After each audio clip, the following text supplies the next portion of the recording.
Cleveland. I just don't like the new age word of sweeper. I think it's pretty stupid. I like to call it a slider because that's what it is. It's just a bigger slider. Whenever it's spinning right, it's spinning just like my sinker is. It's just spinning this way instead of that way. Ideally, it's coming out of the hand the same as a sinker, so I think it plays pretty well off the sinker, and as long as my sinker's going that way and the slider's going that way, I got a pretty good profile. He got it! The calendar says it's June 15th, but tonight, it's May 3. A complete game, one-hit shutout.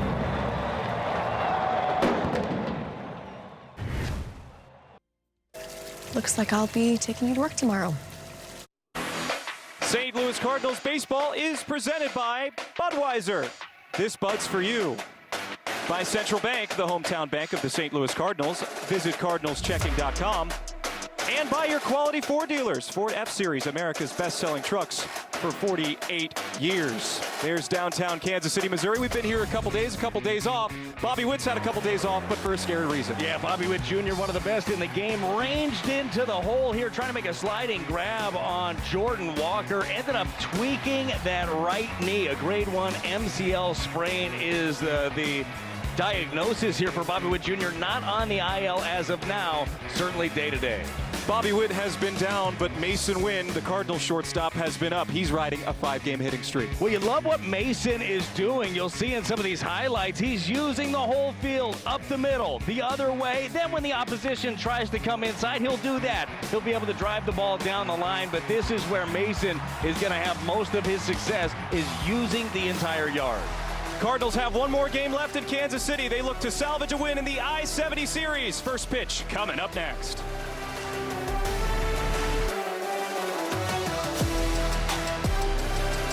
Kevin Hart. Welcome back to Kauffman Stadium, where Game 3 between the Cardinals and the Royals is a celebratory one. It's our Salute to the Negro Leagues game. Scott Warman has more on the celebrations here in Kansas City. Yeah, Stephen, you're exactly right. Salute to the Negro Leagues. And, of course, for the Cardinals to see today wearing special caps, it's the St. Louis Stars cap. And for the St. Louis Stars, they were part of the Negro Leagues in the early 1920s to 1931. And for the Cardinals, there were 12 players and several staff members that went to the, of course, Negro League Baseball Museum that's here in Kansas City with a visit on Friday. And Bob Kendrick showing around the tour of the guys, and they had a great time. A lot of first-timers there. I know, Stephen, you were a part of the group to get to watch that tour. I was. It was a fantastic experience. Another one of those 12 was J.J. Weatherholt, who will lead off for the Cardinals in game number 3.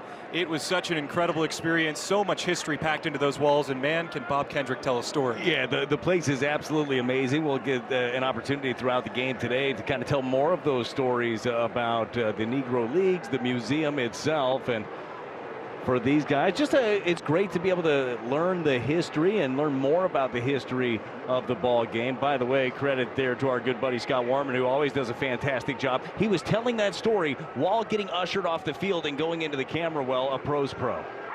Couldn't ever tell, Stefan. Ball and a strike to J.J. Weatherholt.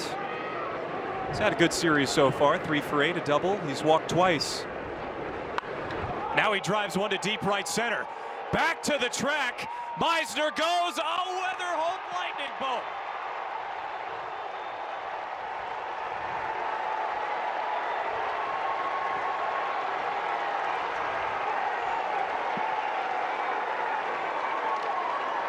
Well, when you've lost a couple in a row, Stephen, you lost a heartbreaker on Friday. What a way to get things started here on Father's Day for J.J. Weatherholt. He gets the celebratory chain, he gets the high fives, and the Cardinals get a 1-0 lead early.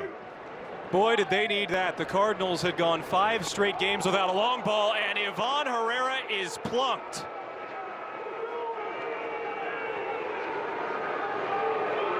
I mean, Brad, this is getting to be ridiculous for the number 2 hitter. Well, I'll tell you what, on multiple levels right here. First of all, that's 21 times for Ivan Herrera getting hit, but that happening right after a leadoff home run. You let 93 sail up and in. I don't care if there's intent or not. That's not going to look kindly upon. Thank goodness the helmet caught all of that baseball, but still, heater up and in. Those are the type of pitches where your life flashes before your eyes. Yeah, look at that. That will come back to the Royals at some point, I would imagine, during this ball game. Has to. So the Cardinals are putting men aboard early and often. They lead 1-0 thanks to a leadoff solo home run by J.J. Weatherholt, his 11th of the year. Bring up Burleson as Kolek checks on Ivan Herrera.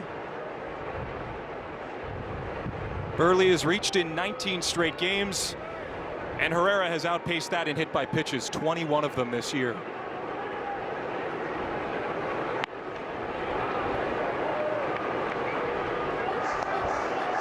Well, the home run, the hit batter, some more arm side misses here from Kolek.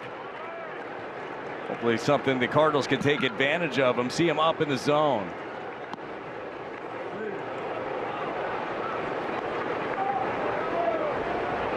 There's a good look at the Kansas City Monarchs cap sported by the Royals this afternoon. That cap from 1946. 3 straight balls to Burleson, and that'll bring Salvador Perez out to the mound. Yeah, the captain definitely wants to talk it over. Here's the rest of your Menards batting order for St. Louis. Weatherholt, Herrera, and Burleson, with Walker, Nootbaar, and Wynn in the 4 through 6 spots. Crooks, Blaze Jordan, and Nathan Church going to be key players. That bottom part of the order has been really successful for Kansas City. Can the Cardinals match it in Game 3? I'll take a look too at the numbers for Stephen Kolek, the starter today, making his 9th start of the season. Boy, he's been very, very good. We had mentioned the last time out against the Cardinals, 6 1/3 scoreless. Hear how he does it. The 4-seam sinker, slider, changeup, cutter, and sweeper. 4-seam's been super effective for him. Pretty deceptive. He gives up a lot of weak contact generally. 3-0 pitch. Just gets the corner, 3-1. So 3-0 went with the cutter. That'll happen sometimes when you're missing arm side. You will call for a breaking pitch that you have to really stay on top of to get the break that you want. Still up and away, though. He's really fighting himself out there early. Hitters count for Burleson. Nothing to hit there. So the Cardinals keep the line moving. Home run, hit by pitch, walk. Not exactly what Stephen Kolek expected in Game 3. Here's the Royals' defensive alignment for the finale. Collins, Meisner, and Thomas left to right in the outfield. Nick Lofton at third. Michael Garcia at shortstop for Bobby Witt. Michael Massey at second. Jack Caglione at first, and Salvador Perez in harness. So bring up Jordan Walker. He's had a great series, 4 for 7. Up and in. Kolek just not having great command in the early goings of this one. Well, everything for him has been an arm side miss, so who knows if he's feeling a little something. It could also be, oftentimes you think about release point, right? He's just letting it go a little bit early. Could be a lower half issue, though, him not being able to rotate the way that he wants to. That one spins in there for a strike. I'll tell you what, he tries to go back to that well again. I got a feeling he might be in trouble. This could be off the Royals Hall of Fame in left field. Leave another breaking ball up there for Jordan Walker. 7 balls, 4 strikes for Kolek. He's up against the National League's leader in runs batted in. Walker gets handcuffed, pops it up, infield fly rule in effect, and there's the first out of the inning. Now Jordan did him a favor there. It was another miss, arm side sinker in on the hands that was able to tie up Walker. There have been opportunities aplenty for this Cardinals offense in the series. Coming into today, 24 opportunities with runners in scoring position. Well, they're going to bring the trainer out with Matt Quatrero, the manager here of the Royals, to take a look at Kolek. I don't know if he was shaking his hand or what he's got going on. Obviously, we mentioned this guy has been throwing the ball very, very well. The control has been really good for him, so a bit of an oddity in this ball game.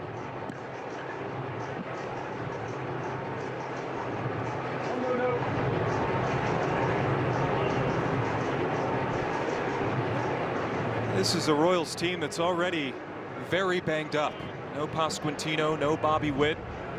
Michael Garcia returns to the fold today, but Stephen Kolek's been their most consistent starter, and a team like Kansas City can't afford to lose a guy like that. No, you're right. They were happy to get on Friday, get Seth Lugo back into the action, but they're missing Cole Reagans, Chris Bubich as well, Kyle Isbell, Jonathan India. I mean, they've had a whole lot of them, whole host of injuries. So it's Lars Nootbaar's turn. He has Herrera on second, Burleson on first, and the first pitch is ripped to right center field. That's going to get down for a base hit. Pop's going to wave home Herrera. He'll score without a play, and the Cardinals lead 2-0. How about the approach right here from Lars Nootbaar? You'd have to be thinking he was sitting one spot and one spot only. That spot was going to be middle in, Chevy pitch track. That's exactly where Kolek goes. Heater, middle in on the plate, and driven for a double for Lars Nootbaar. Fantastic swing of the bat right there, continuing to put the pressure on early. So that'll bring the infield in for Mason Wynn. He's on a 5-game hitting streak, wanted to extend it to 6 on the first pitch.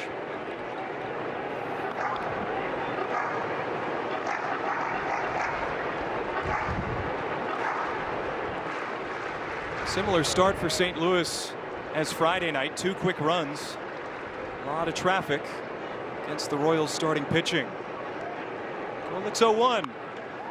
Hit high in the air to deep left. Collins turns, watches. Showtime in the Show Me State.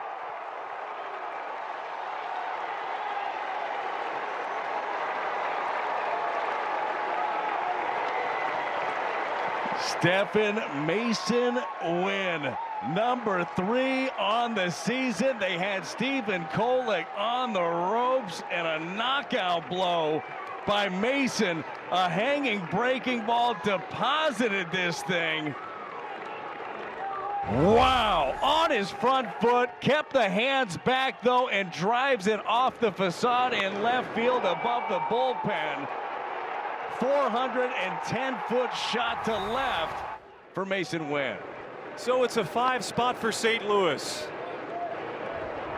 They're wearing the St. Louis Stars caps. They're playing like Stars in the top half of the first inning. Just a nice change right here, right? The Cardinals are the ones giving the Royals the big one, that big inning early.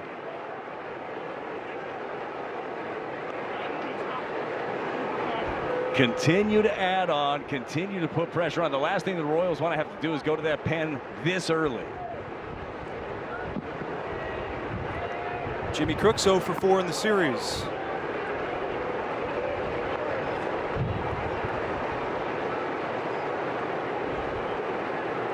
Have to feel like the Cardinals are highly motivated to get some early runs after how things have played out for them in the first 2 games of this series. Jimmy Crooks slaps one to right. 4th hit of the inning. First of the series for Crooks. There's Ollie Marmol, man. He is got to be pleased with what he's seeing. Yeah, he's dialed in. He was not too happy, by the way, with the second pitch of the game that ended up hitting Herrera after the home run, but got to be a little happier now with the fact that they put Kolek on the ropes. They've got a 5 spot and still punching here in the first inning. Blaze Jordan rips back a first pitch, 0-1. Blaze had a key hit on Friday night, a 2 RBI single, made it a 6-5 score. He represented the tying run on first in that game. The whole right side to work with. The Cardinals have 5 runs before Kolek has recorded the second out. Well, a rare count right here for Kolek. Kolek had been working behind. He was 0 for the first 4 batters when it comes to first pitch strike. Everything was up, finally making a couple of adjustments, but those adjustments have been in the strike zone and elevated in the zone.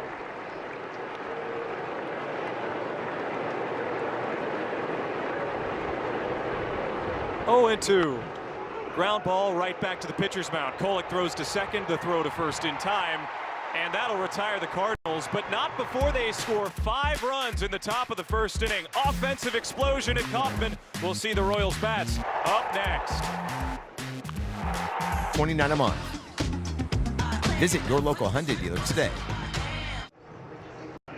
Well, Dustin May's got to enjoy a 5-0 early cushion. Nothing better than when he gets some run support in the top of the first inning, and he's had great numbers so far this year. Yeah, already had some momentum rolling after that shutout last time out against the Padres, but certainly the 5 spot helps. A look at the pitch arsenal for Dustin May. 4-seam, cutter, sweeper, sinker, change, and curve. You heard him talk about it. He doesn't like to call it the sweeper. He thinks that is quote-unquote stupid. He likes it to be called a slider. We'll work on that accordingly. Either way, he's made some hitters look stupid with how good that slider has been. See if he uses it here against Carter Jensen, who will dig in and lead off for Kansas City. He's riding an 11-game hitting streak. And the first pitch for May is right down the middle for strike one.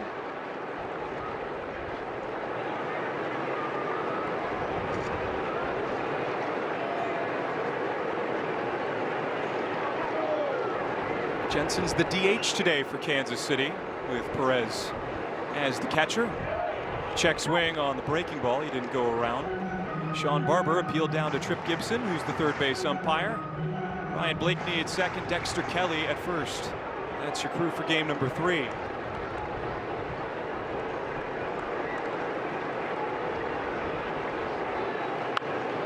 And Jensen knuckles this into shallow center. Mason Wynn drifts back. Over the shoulder, he can't make the catch.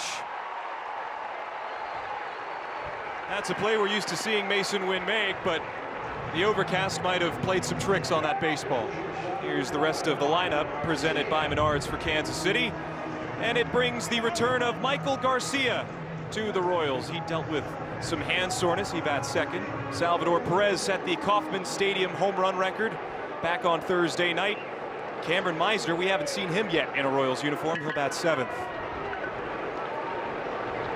Some early base runner for May to work against. Wasn't the case in his last start. Carried a no-hitter into the 7th inning. Well, nothing that a ground ball can't take care of right here. That sinker, you heard Dustin talk about his pitch arsenal. His sinker, he believes, is his best pitch. That's got double play written all over it. Give Mason another chance at it. Garcia drives this to right. Walker perfectly positioned. Will stride over a step or two to make the catch. There's your first out. And here's the rest of the Cardinals defense. With Jimmy Crooks, he caught Dustin May's complete game shutout. So it's good to have the battery back in order for the Cardinals. Nootbaar, Church, and Walker in the outfield. Jordan, Wynn, Weatherholt, and Burleson on the infield. So one away for Jack Caglione. Has a hit in all 4 games this season that he's played against the Cardinals, and the first pitch to him is too tall for ball number 1. Back-to-back games for Caglione with homers, opposite field homers, really letting the ball get deep, driving it to left. Very dangerous hitter. 6 for 15 versus St. Louis this season. Driving the baseball all over the place. 2 balls and no strikes.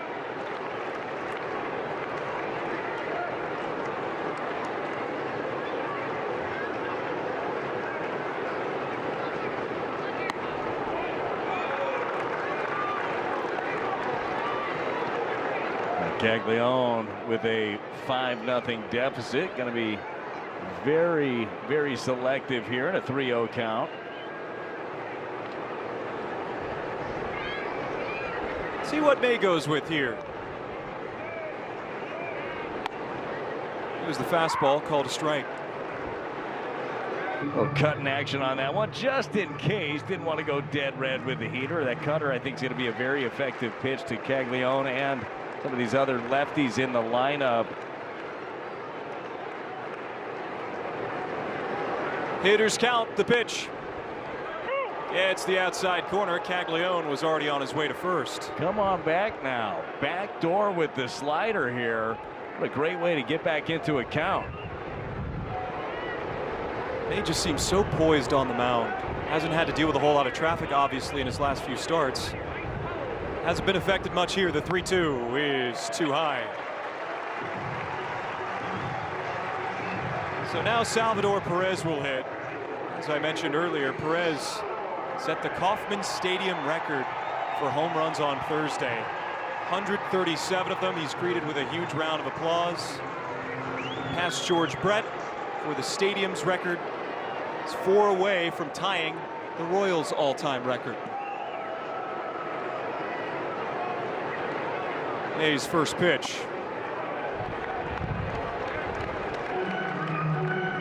Well, Stephanie, gets me thinking about my Toyota key to the game here for Dustin May. It's no big ones. The big inning has been a real issue against the Cardinals in this one. Certainly have one against Liberatore, have one against McGreevy. Spot like this, got to bear down.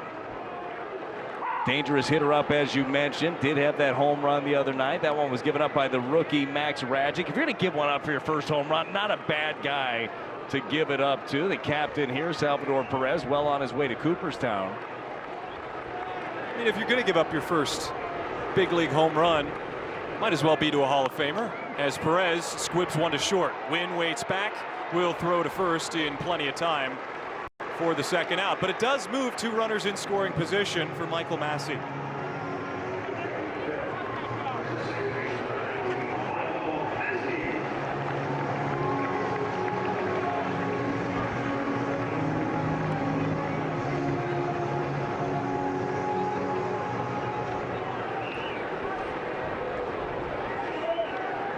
Massey at 256 on the year. 2 in scoring position. First pitch. He was swinging all the way, 0-1. It's a Royals team that's had a lot of chances with runners in scoring position in this series. 29 of them coming into today. They're 10 for 29. That's good for a .345 average. I'm glad you did the math on that one, Steph. And again, not my strong point.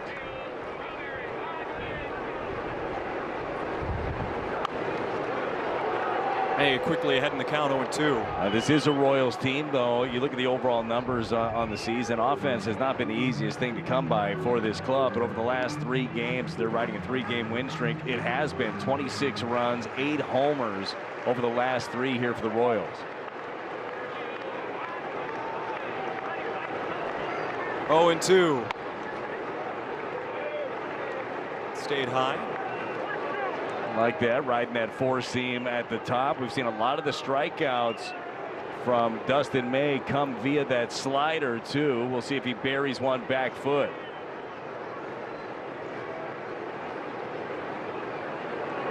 The pitch is served into right. That's down for a hit. Caglione getting waved home. Walker's throw is going to be cut off by Burleson, and the Royals get 2 back.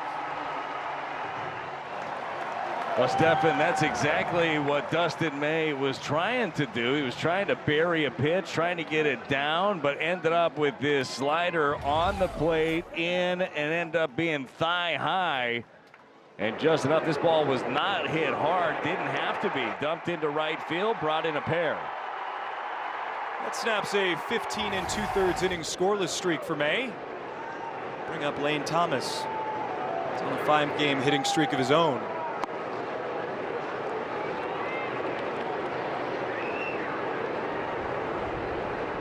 Cardinals still lead by 3, a big 5-run top of the first inning. Highlighted by Mason Wynn's 3-run home run to left.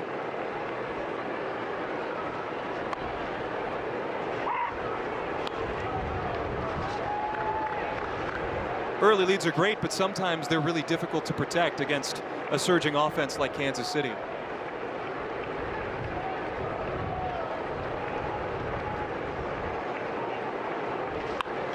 And now Thomas hits one high and deep to center.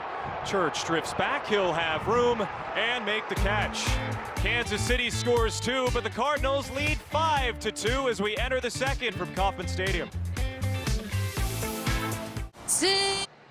Well, it's 5-2 Cardinals after 1. It's Stephen Kolek, the starter for the Royals. Boy, he has been erratic or right down the middle. That's your StatCast 3D powered by Google Cloud. A lot of arm side misses. His corrections were within the zone. Stephen got barreled up in that first inning. They're hoping that he's able to make some adjustments here, but a struggle in the first for Kolek. And they brought the trainer out too, so I wonder if it was a mechanical concern or anything beyond that, as Nathan Church hit for the first time this afternoon. Yeah, they must have seen some sort of antics on the mound they're not used to seeing with Stephen Kolek, whether it was him shaking a hand or just doing something that was out of the ordinary to draw the trainer out there to check on him.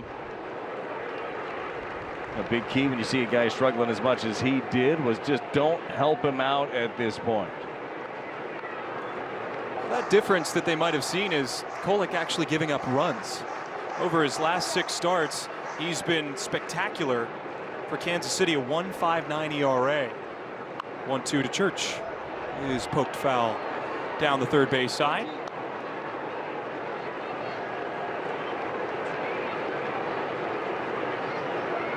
Uncharacteristic start for number 32 in blue.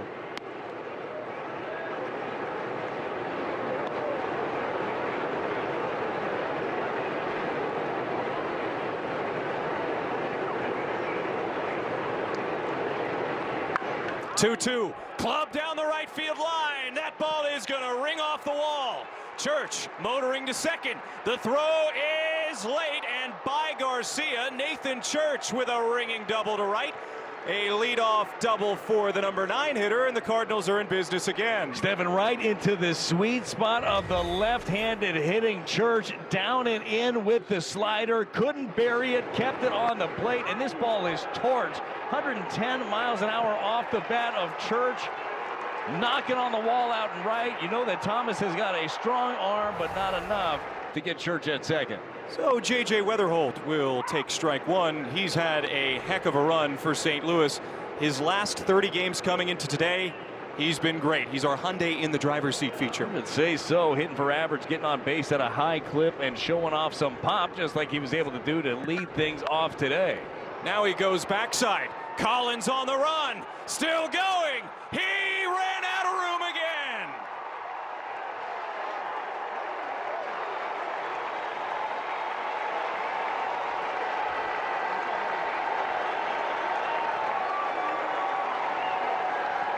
Stefan, somebody's going to have to rework those numbers that we just did. Add another homer to it. A 2-home run day, putting it on 12 on the season for the rookie J.J. Weatherholt. Your Chevy pitch track.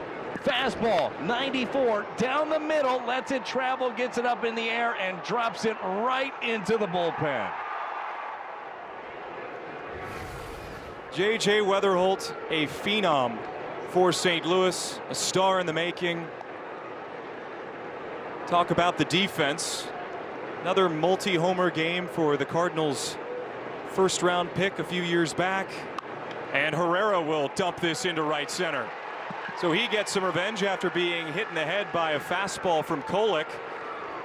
Cardinals have their hitting shoes on today, don't they, Brett? Yes, they do. Absolutely. Not letting him get away with anything. And actually, that pitch by Kolek wasn't a bad one, Stefan. It was down, it was away, it was off the plate, but Herrera took it that direction as the Cardinals continue to pile on, starting to shuffle around a little bit over in that Kansas City bullpen.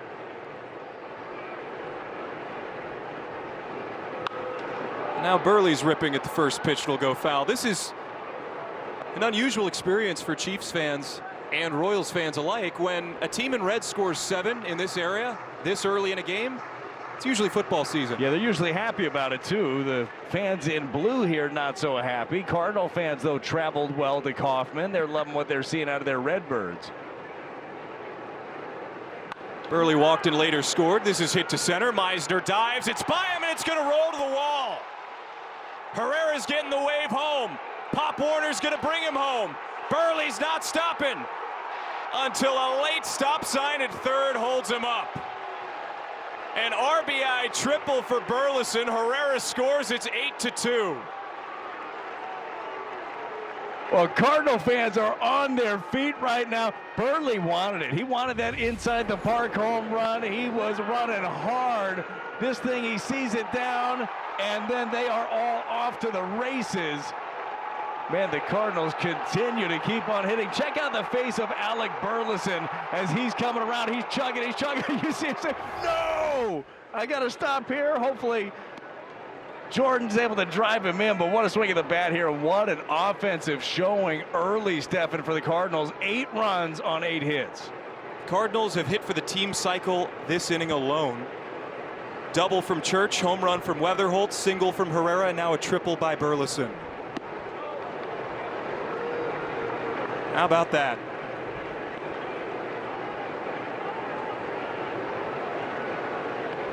Walker popped out to second. His first trip. Infield plays in. It's 8-2 the score. Still nobody out. Now he grounds it to short. Garcia waits back. That won't bring home Burley. There's the first out.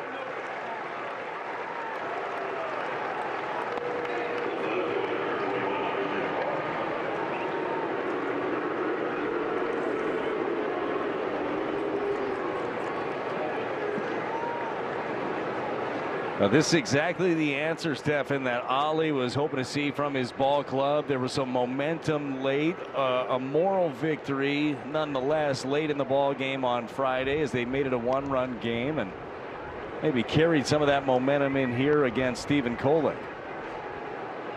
Lars Nootbaar doubled his first trip. Ollie still has that intense gaze because he knows too early in the game to be celebrating. Yeah, I think that's his face. Super intense gaze guy.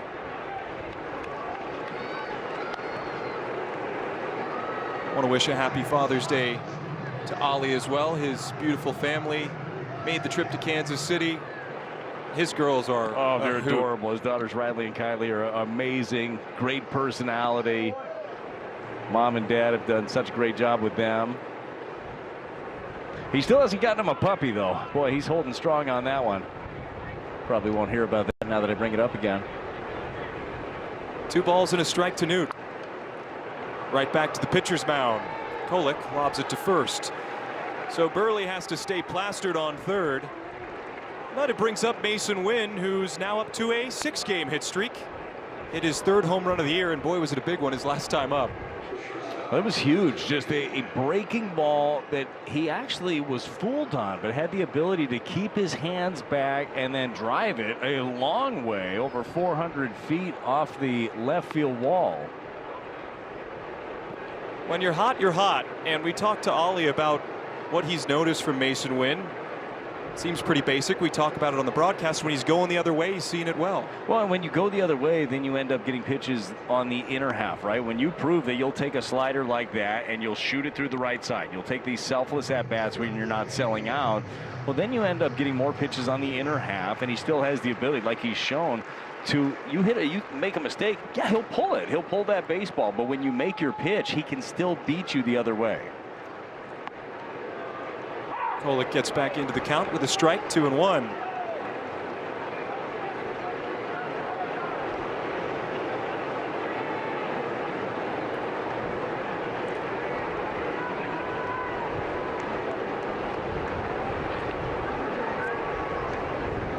It's been a punch counter punch type of game. Cardinals score 5 in the first. Royals get back in it with 2 of their own, and then quick and easy 3 for the Redbirds. Brings us to an 8-2 score. His activity in the Royals bullpen. Pitch number 46 from Kolek comes home.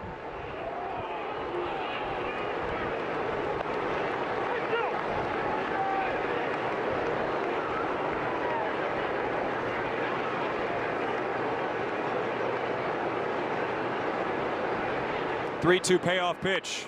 Wynn drives it down the line. Did he keep it fair? No, it's just foul and off the wall.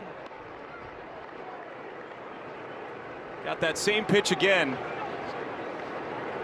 Inner third. Such quick hands, can turn on the baseball. Yeah, ready for it. There's some action going on. Connor Siebold, the right-hander, warming in the Kansas City Royals bullpen a lot earlier than they were hoping for.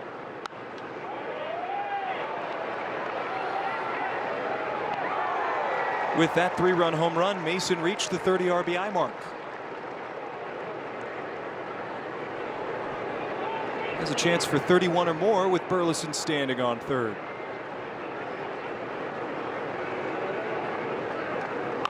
Three-two, Weekly hit to third. Going to be a tough play for Lofton. Gloves, grips, guns. He bobbled, and it's by Caglione. Mason Wynn is safe, and he drives home Burleson on an infield hit.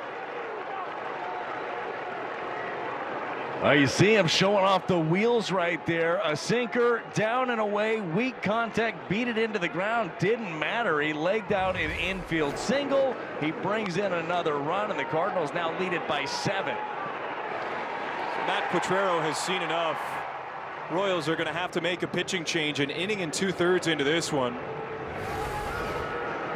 So we're going to take a quick break as the Royals bring in a reliever, down 9-2 in the top of the second inning.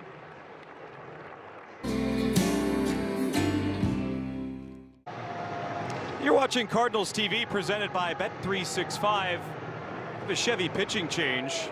After an inning 2/3, Stephen Kolek will be relieved by Connor Siebold. Look at the numbers for Connor Siebold. Connor is on his 3rd team of the season. He made the Tigers opening day roster, spent a little bit of time in Toronto as well, and now making his 2nd appearance as a member of the Kansas City Royals. Looking to get a little bit of length here. Already in this game, Brad, 7 of 9 in the Cardinals order have recorded a hit. So it's huge. You mentioned it off the top, Stefan, how much damage that the Royals have been able to do at the bottom of their order. The Cardinals able to counter in game 3. And quite a rough outing for Kolek, obviously. Just struggled with command in this one. He was missing over the heart of the plate, had a lot of arm side misses early.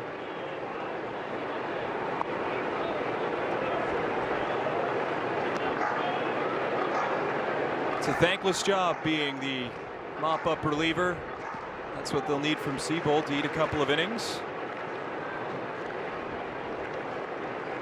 Connor Siebold on the season has gone 2+ twice. He went 2 1/3 in his first game of the season against the Padres. That was with the Tigers, and he went 2 2/3, his longest outing. That was back on May 18th, so maybe they get a couple out of him here. They're going to have to piece things together. Royals travel to Tampa Bay, begin a series tomorrow. That's not going to be a walk in the park against the Kansas City Royals and Tampa Bay Rays, I beg your pardon.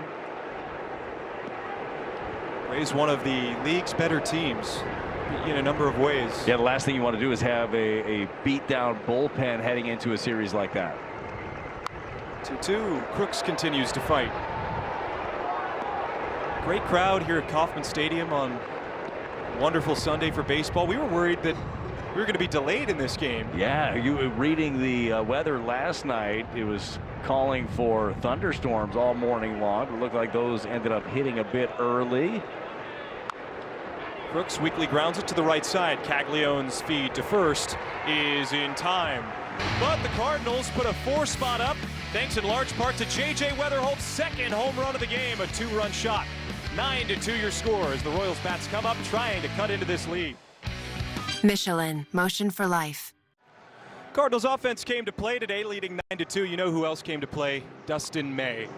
He's our Bet365 betting odds player today. If he can record over 17.5 outs, those are the odds right there. By my math, that means he'd have to get through the 6th inning. No reason to believe he can't do that after his last couple of performances. I would say that math checks out for sure, and you're right, man. May's been throwing the ball very well. Obviously went 9 last time against the Padres in his shutout. Had gone 6 in the start before that against the Mets, and really been doing a nice job of just giving you a chance each and every time. The first couple of outings for May, he had his struggles since then in 12 starts, a 2.54 ERA. Cameron Meisner will lead off the inning. 6 for 16 in his return back to the big leagues.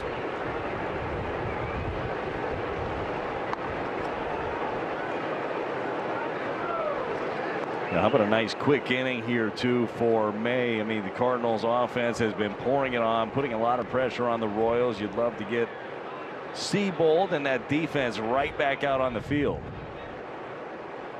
1-1 pitch is hit out to shallow left center. Nootbaar charges, but will drop in front of him for a leadoff hit. So Meisner has his 7th hit in a Royals uniform. Hey Brad, this Father's Day, join Major League Baseball in the fight against prostate cancer by learning about prostate health and ways you can support. Visit MLBtogether.com/Father's Day to learn more. Father's Day is such a special day for all of us in this great game. For me especially, my dad introduced me to the game of baseball. Loved it so much, wanted to follow in his footsteps. Pretty impressive what your family's been able to do. Excited for you. This has been fun doing a couple of games with you here in Kansas City. I know we'll get a chance to work together again down the road this season. I know Pops is super proud of you. What's Dad doing on Father's Day? Hanging out, barbecuing probably. He keeps showing us all the stuff he's been taking off his big green egg. He's made a brisket, he made ribs, all kinds of good stuff. I think he and Chris Tuno had the meat sweats the other night. That will happen. That will happen. 2 balls and no strikes to Nick Lofton. He has a pair of doubles in the series. Ground ball would be nice. May gets the outside corner. 2-1.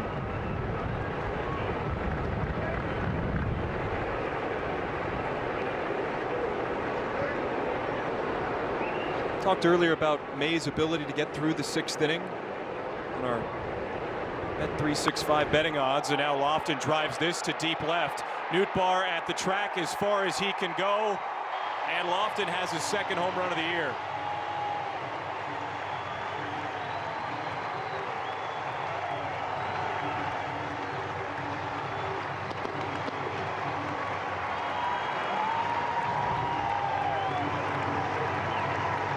Well, you had mentioned it, Stefan. Punch, counter punch. Nick Lofton with a 2-run shot, a cutter from May. You just see the action on it. It has the spin, but it backs up out of the hand right into the swing of Lofton, and they cut the lead to 5.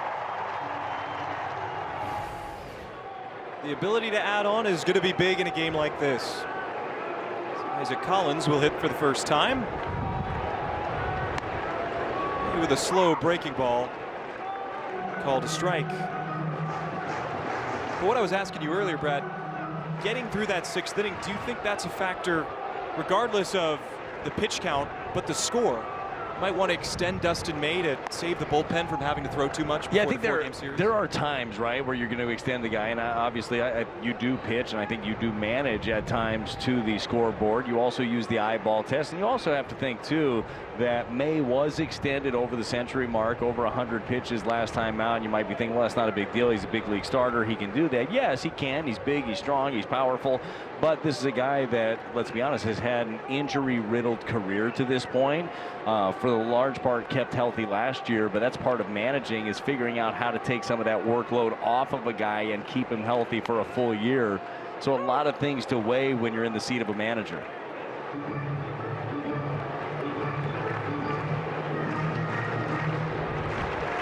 Isaac Collins riding a 4-game hitting streak.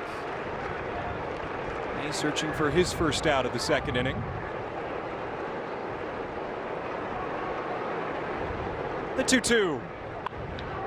Driven to right, down for a hit. Single, 2-run home run single is how the home second starts for Kansas City, and back to the top of the order we go. Boy, there have been a lot of loud noises early in this ball game. We're sitting here in the bottom of the 2nd. Already got 14 hits in general.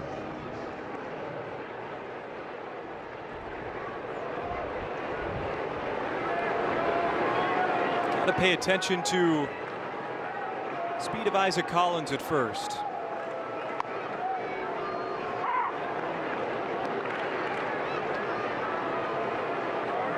Jensen extended his hitting streak to 12 games with a leadoff single in the first. 3 for 4 in his career against Dustin May.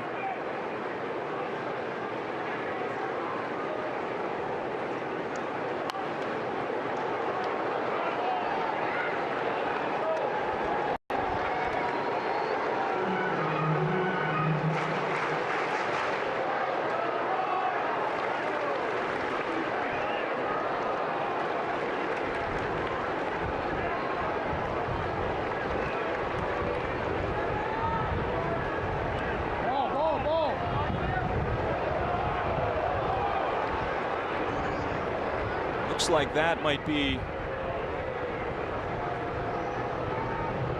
a little late timeout right there by Pages behind the plate. I'm sorry, Jimmy Crooks behind the plate. Excuse me. Wanted to talk it over, make sure they're on the same page. Let's take a quick word from BJC Healthcare.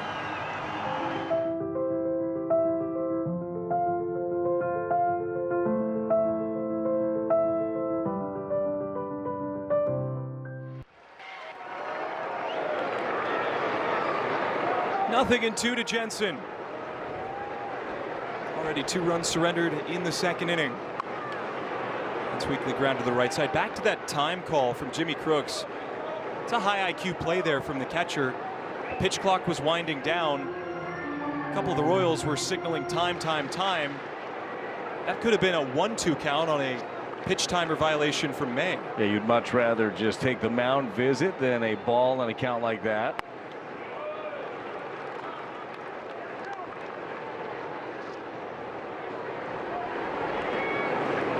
May nearing 40 pitches. He's at 37, yet to record an out in the second inning.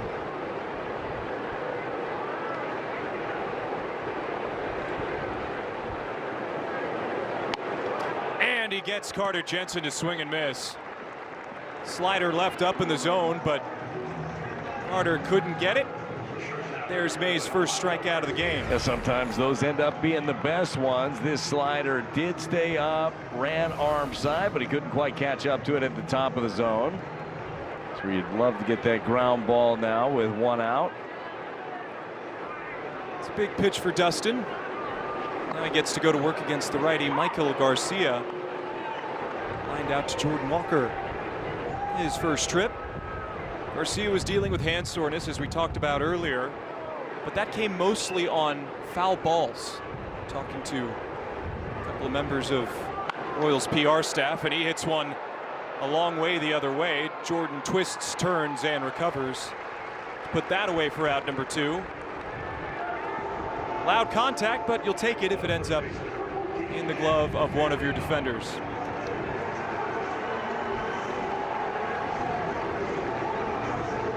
It really has been an odd start to this game for both starters, and May has fared it far better than Kolek did, but just misses at the top of the zone, in the zone. Have gone both directions. Now it's Jack Caglione. Deep drive to right. Forget about this one. Splash down in right center.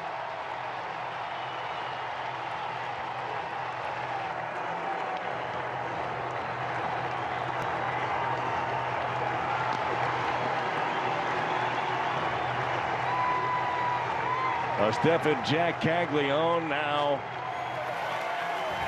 11 homers on the season, 1 in each game of this series. Chevy pitch track, changeup, wanted it down and away. We had just talked about misses elevated in the zone. That was one of them, and a big one, a splash shot to right. The Redbirds and Royals are throwing haymakers. Kansas City matches the 4-run inning of the Cardinals, and now Perez turns on one down the line, and it is just foul. See if Matt Quatrero asks for a crew chief review on this.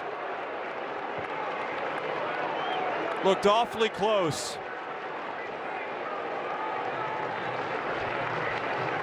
That's exactly what he's going to do, Stefan. Good call on that one. Quatrero from that first base dugout, he's got to look right down the line. They are going to take a look at this crew chief review. Marvin Hudson and Dan Iasonia are in New York in the replay review room. We'll get a couple of angles on this one at some point as well, as Dustin May gave up that big shot. Salvador Perez wasn't wasting any time, Stefan. He was up there trying to do some more damage.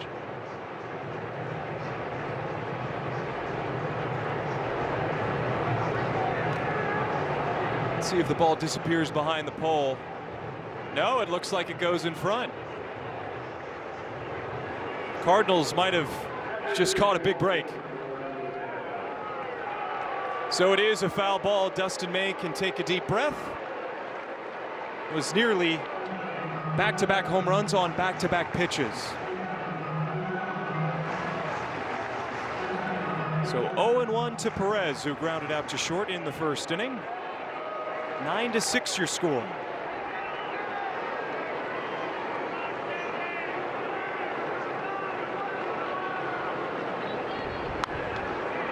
Clubs that to the right side. 0-2. His activity in the Cardinals bullpen. Max Rajic could be tasked with eating up a few innings in game number 3. That was the task for Rajic in game 1. Made his major league debut. Gave the Cardinals 2. They really liked what they saw out of him. Did give up that 1 run. And he strikes out Perez. Salvador's down swinging, but the Royals get 4 runs back. See if J.J. Weatherholt can have something to say about that. Already 2 home runs in game number 3. 99. Get your tickets for the Cardinals Care 50-50 raffle. One lucky winner will win half of the jackpot, while the other half will support kids in our St. Louis community. Visit cardinals.com/5050 for tickets. Well, the commercial breaks have been nice. They've allowed us to take a deep breath in what has been a crazy game this afternoon in Kansas City. Yeah, that guy's got his calculator app busted out trying to figure out the score of this one. It has been blow after blow. 15 hits, 15 runs. And we're only 2 frames finished with this ball game. Blaze Jordan will take a peek at strike number 1 from Seabold. Grounded into a double play his first time up. Stressed the importance of needing to add on. They did it in the second. Can they do it again in the third? Jordan rips it down the line, but just foul. Blaze saw that breaking ball right there, the slider pop up out of the hand of Seabold, and jumped all over it.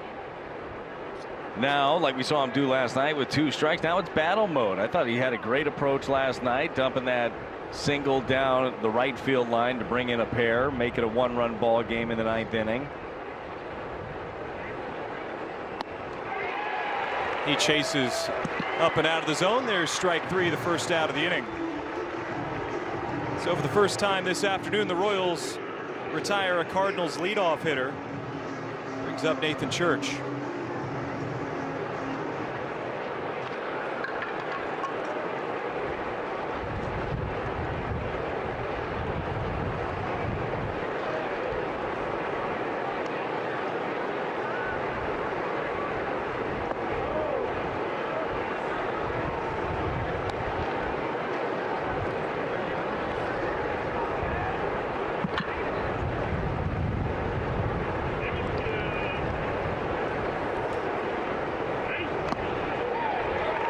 Foul tipped into Perez's glove, 1-1.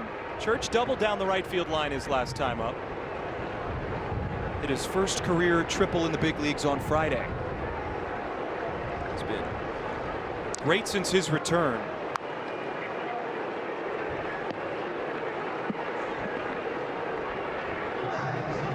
Ten games since coming back from injury. .333 average coming into today.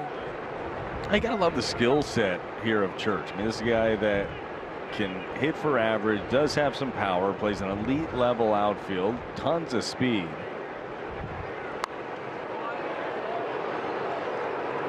Now trying to spoil some pitches and make this Royals pitching staff work.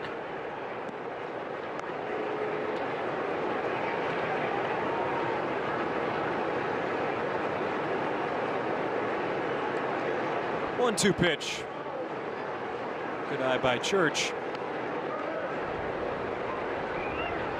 Really focusing on drawing more walks. We know that he has the power profile. He puts the ball in play, but if he can start walking, look out.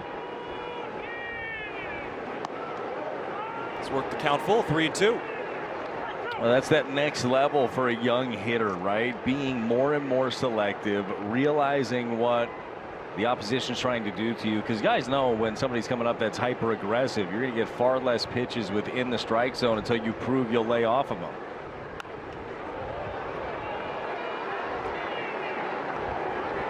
Good way to help yourself in the walking department is doing that right there. 3-2 pitches, fighting things off.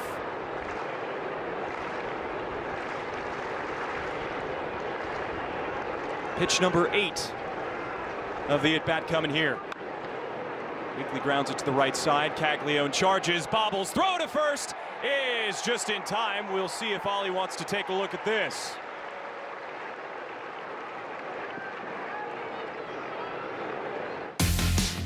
Weatherholt is your BJC difference maker. 2 home runs already today through the first 2 innings. Yeah, third pitch of the game, he ends up pulling it in his second at bat. Gets a fastball middle, sends Collins to the track, the wall, and over it for his second home run of the early day. 2 innings, 2 homers, 3 driven in for J.J. Weatherholt.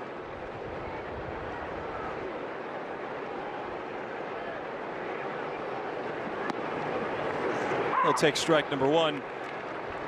Keith O'Brien of our legendary production crew is so good at finding niche statistics and trends with this Cardinals team. He found out that Weatherholt is the first Cardinals leadoff hitter to hit 2 home runs in the first 2 innings of a game since Matt Carpenter did it on July 20th of 2018 at the Cubs. At the Cubbies, I believe that was his 3 home run day. Drove in like 1 million, if I have the numbers correct in front of me.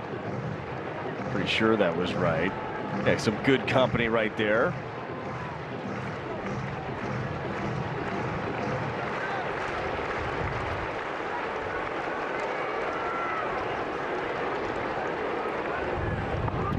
And now JJ gets hit.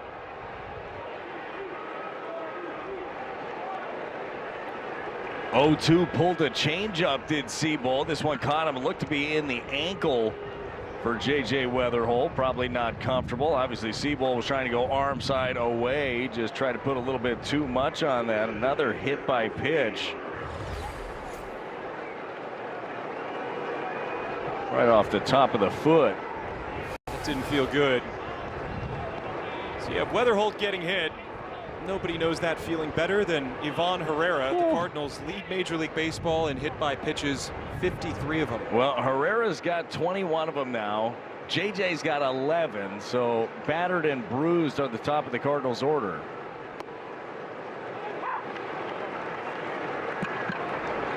One and 2 in this Cardinals order, so good at getting on base. Unfortunately for them this year, that does have a little bit to do with how many pitches they've worn. Neither one of them, though, has shied away from the contact, and they've been able to make it hurt for the opposition as much as it's hurt for them. Well, easy for me to say. I haven't had to wear any of these pitches, but nobody's backed off the dish. Nobody's been afraid. 0-2 now. Time to battle for Herrera. Right side wide open for Ivan. Weatherholt on first. The 0-2 pitch. Up and in.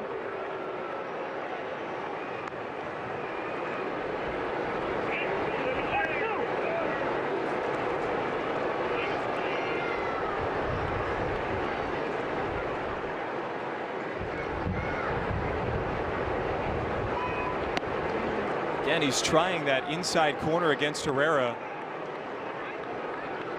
When you realize, look, as a pitcher trying to face Ivan Herrera, there's room inside. You have to be able to go in there, but you better know where you're going with it. He was hit in the head in his first at bat right after the Weatherholt homer. 2-2 down the line and foul. That one got a piece of Dexter Kelly over at first base. The umpire caught him in the shin, maybe. Tried to jump out of the way. Looks like he's going to be okay. Let's see where he was positioned on this. Yeah, it's off the foot. Ball. Good little ricochet. I'd call that a fair ball. That's just me personally.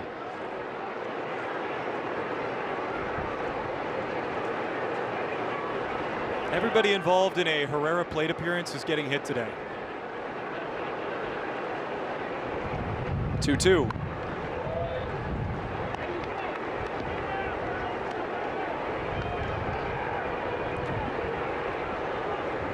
They're cruising for a bruising. All-time hit by pitches in a month. Oh my goodness.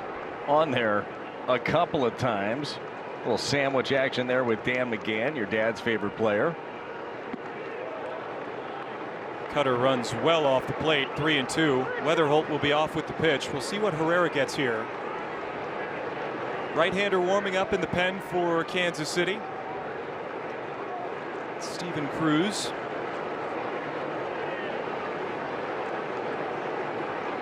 Seabold's payoff is a called strike 3.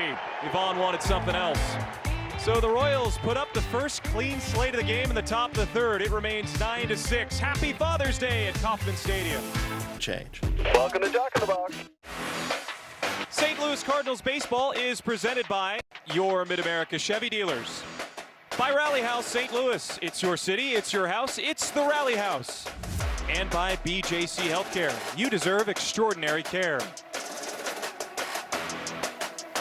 Our Chevy call to the bullpen brings Max Rajic into the fold for St. Louis. He's yet to pitch in a normal game for the Cardinals.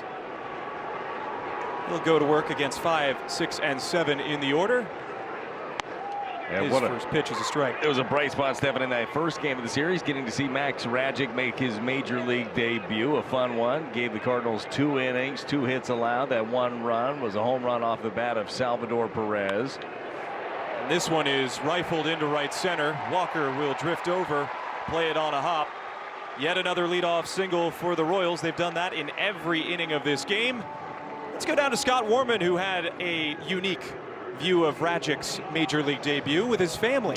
It was pretty cool. Stefan asked him today before the game, how did you find out? Because that's always interesting. His manager actually called him while he was on the way to dinner on Wednesday after the Redbirds game. Came over here. You see all of his family that was in attendance on Thursday. Still some here. I asked him, look, what was it like to run out on the mound after you got the call from Ollie? He said, I was taking it all in. He said, but before the first pitch, I literally looked around Kauffman Stadium and said, wow. He said things finally slowed down for him, Stefan, once he got to the second inning. Well, I got a follow-up question for you, Scotty, because it was cool. I love hearing the interviews in between the game, during the game, and you sat with his parents, Scott and Michelle. But I feel like you made a promise, whether you liked it or not. I did. And you told Papa Jack, all right, that Papa Jack was going to get a Cardinal hat. He was wearing his Memphis Redbirds hat. Have you gotten a hat for Papa Jack yet? So here's the plan. When I was talking to Max this morning, I told him, I said, look, I want to get your Papa a Cardinals cap. He goes, Scott, I'm sorry, I already went back to Arizona. So the plan is to still get him a hat. What I want to do, BT, is I want to get it signed by his grandson. I think that would be really cool. I love that. I like that idea, Scotty. So the answer, long form, is no. Not you didn't today. get him. You didn't get him a hat. That's but right. You do in fact have plans, and Scott, I appreciate those. Now it's Cameron Meisner. 1 on, 1 out against Max Rajic. We got to see a really nice breaking ball to strike out Lane Thomas. Don't want to let this inning snowball. The bottom of the order for the Royals has been so good in this series. They're 3 for 3 today, the 7, 8, and 9 hitters. Single, 2-run home run, single, and 3 runs scored. So Rajic's first appearance in the big leagues was in a game where the Royals offense couldn't be stopped. His second appearance, you could make the same argument, but this time the Cardinals have the lead. Meisner cuts on that pitch and can't get it. 1-2. Well, the second part of your sentence there does add to the leverage of this position. Certainly it's early in a ball game. Both teams have had to lift their starters early. But a 3-run lead here that the rookie Rajic is trying to cling to. This is a big spot for this young man. Here's the 1-2. Goes to the curveball. It was too far inside.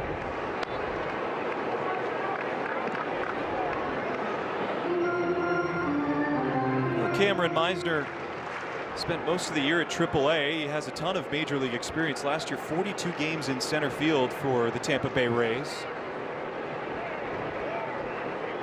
2-2 pitch to him. Slashed back toward us.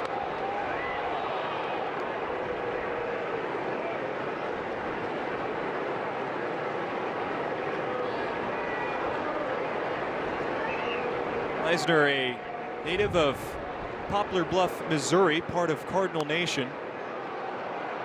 This pitch catches him off stride. Mason Wynn works his way out. Nootbaar, glasses gleaming, will make the catch. Big second out for Rajic. Get to go to work against the righty Nick Lofton.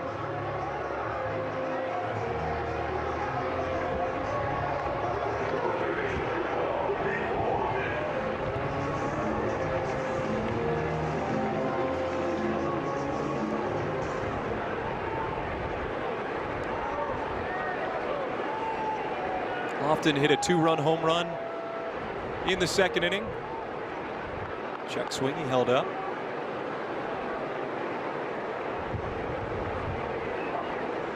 That made it a 9-4 game at that point.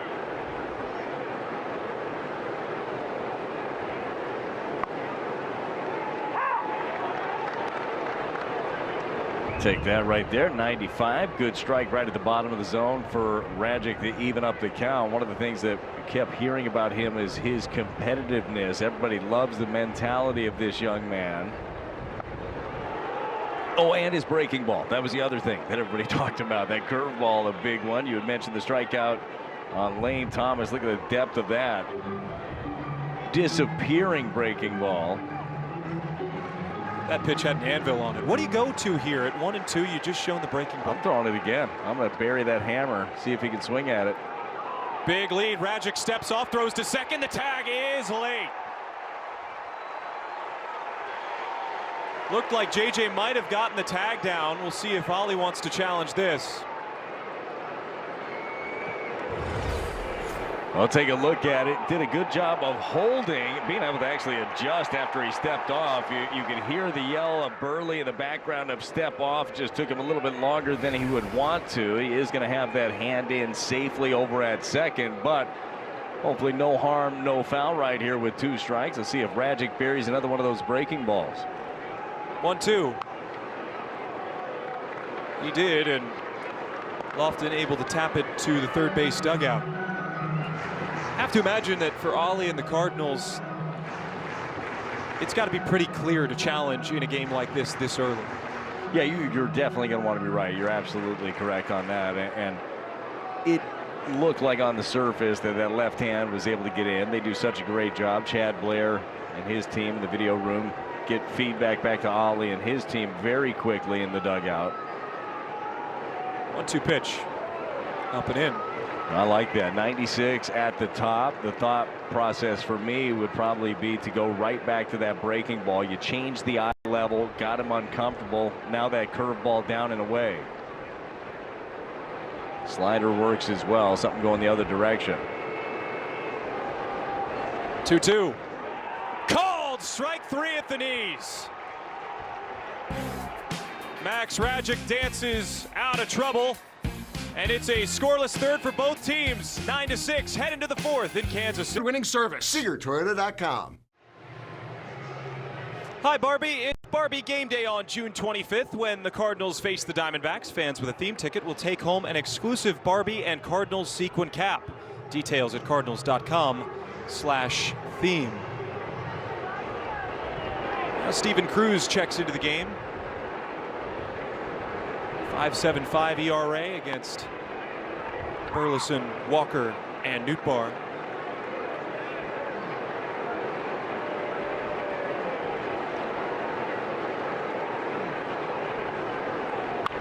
Now Burleson drives this to first. Diving catch by Caglione.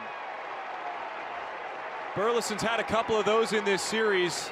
Squared it up perfectly, but a better play by the defense.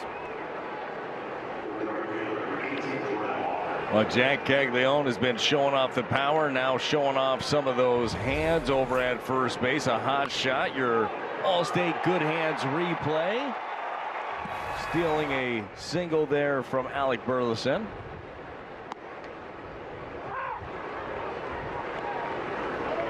Walker 0 for 2 today.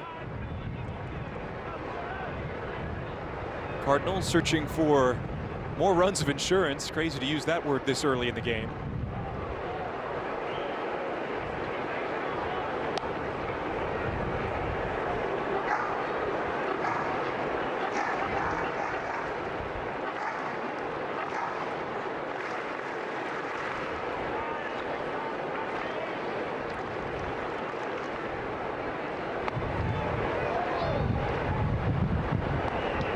Back-to-back pitches from Cruz pulled outside.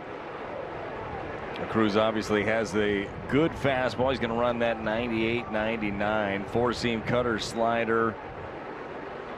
The arsenal here for Cruz. That's a good four-seam, 98 away. A couple of at-bats early for Jordan Walker where they've been able to get in on his hands.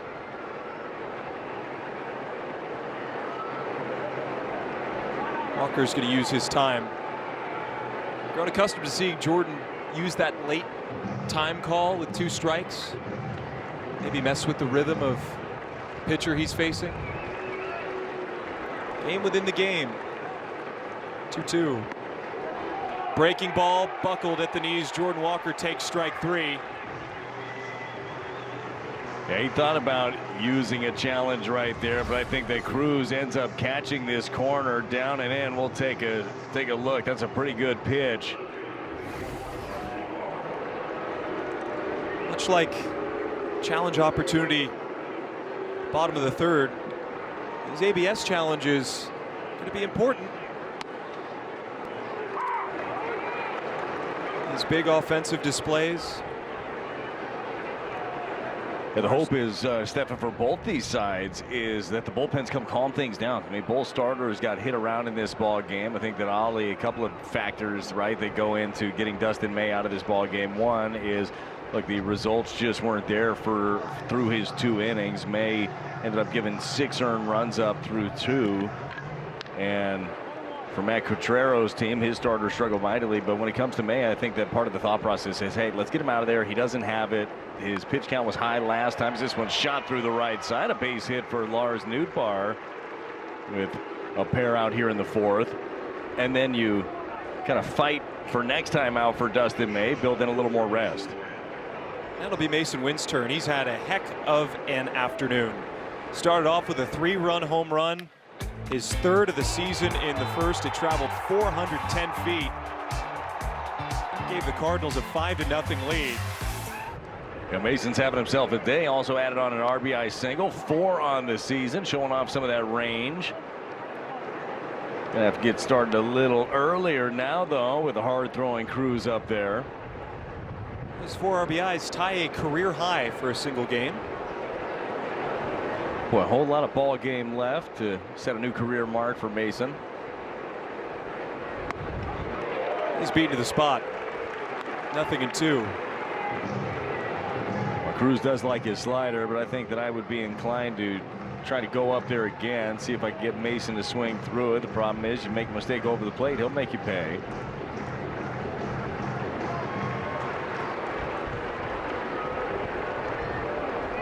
$15 runs through the first 2 innings, the most by any pair of teams through the first 2 innings in baseball this year.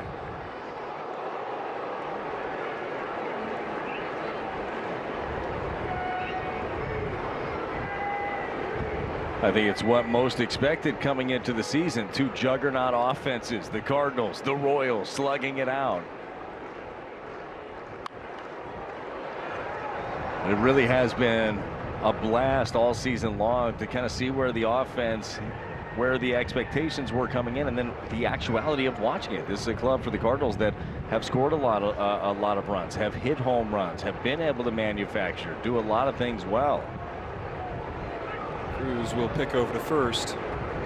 Lars dives back in safely.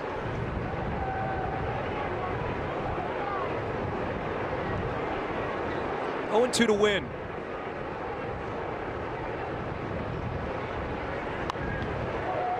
Yeah, and he's fighting. Anything on the outer half that's close, he's poking it away. It's sort of been a consistent theme for the Cardinals in this game, top to bottom in the order.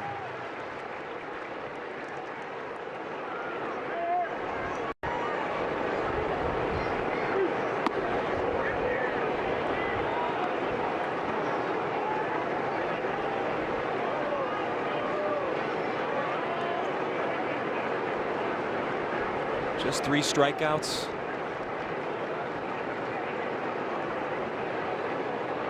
One-two. On the ground to third. Lofton backhands a sidearm throw to first. Is in plenty of time. No runs for the Cardinals in the 4th. We're headed to the inning in the bottom of the 4th inning for the Royals. That's right. USAA, taking care of our own.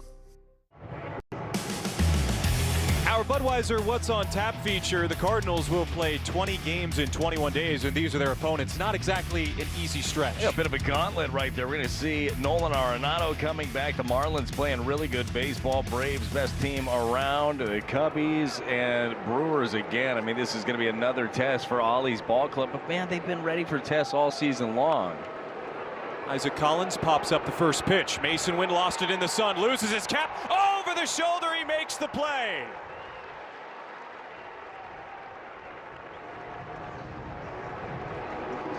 Stephen, that was ridiculous right there off the bat. Mason didn't see it. I thought he was going to be an easy pop-up right to him. He freezes for a second, then sprints back and makes the grab. What a play by the Gold Glover. Had a similar play on the first opportunity of the game.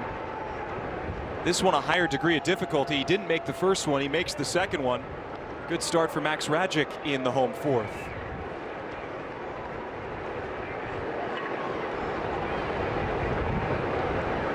Matt Swanson starting to toss in the Cardinals' pen. It's a Royals team that will not go quietly. Brad, you've pitched in situations like this. What is the most difficult part of coming into a game that's as out of control as this one? Well, I mean, the main thing is you have to control what you can control. So for Max Rajic, he can't be thinking about all the offense that's been put up. He needs to think about executing pitches, because let's be honest, for both sides, for May and for Kolek, it was lacking, right? The execution of that. So you can't worry about the offense. You know your job is to keep the game right where it is and move on. And that's exactly what Rajic has been able to do. Again, one of the biggest things that people talk about is his mentality, the work ethic. I mean, he's just digging in, doing his job right here. 3-1 pitch. High and outside. So that's the first free pass issued by Max Rajic. The second walk given up by the Cardinals today. It's up Michael Garcia. He's hit the ball hard to right twice. If you're going to do it, today's the day to do it. Wind blowing directly out to right field.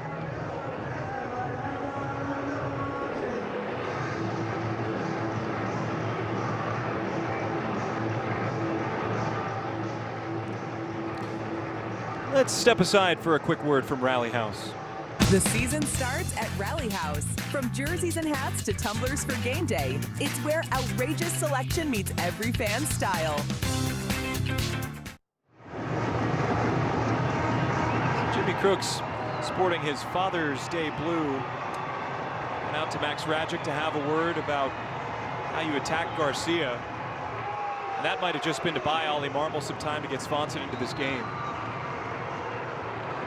Well, they're going to be careful with the rookie Rajic. Again, pitched in game one. He had pitched in the prior game for Memphis before getting called up. So they like the matchup here better with Swanson. You're going to save the young man's arm.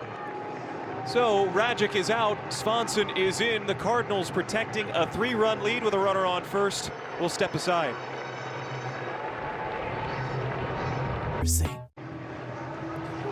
Chevy call to the bullpen brings Matt Swanson into the game. He has looked really good over his last couple of outings. A big spot, though, for St. Louis. Yeah, huge spot right here. And forget the numbers right there. Forget the ERA. You're right, Steph. He's been throwing the ball really, really well since being recalled again. Over his last 8 innings, 1 hit, no earned runs. The sinker's been sinking. The cutter's had a little extra on it. He's been executing everything. Starts Garcia off with a cutter, 0-1.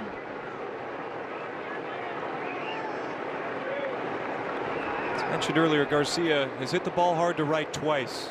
He's got the whole right side to work with.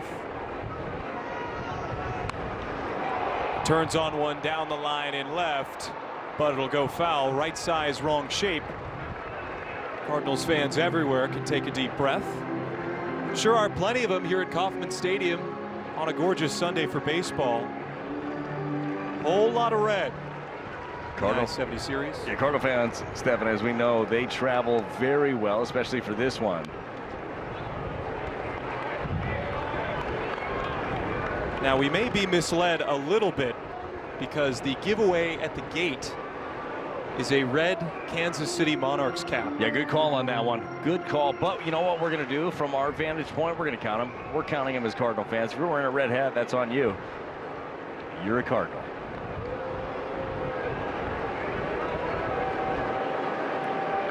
This is actually a very sweet hat.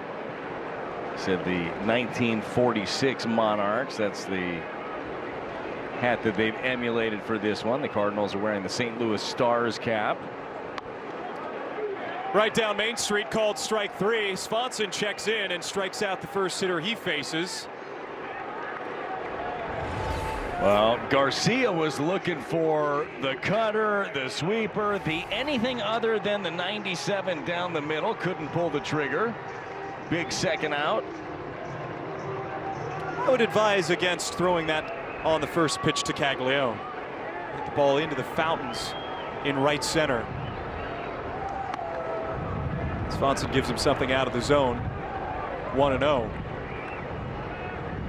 Still a very dangerous Kansas City Royals order, even without Pasquantino, without Bobby Witt. They've just found ways to score.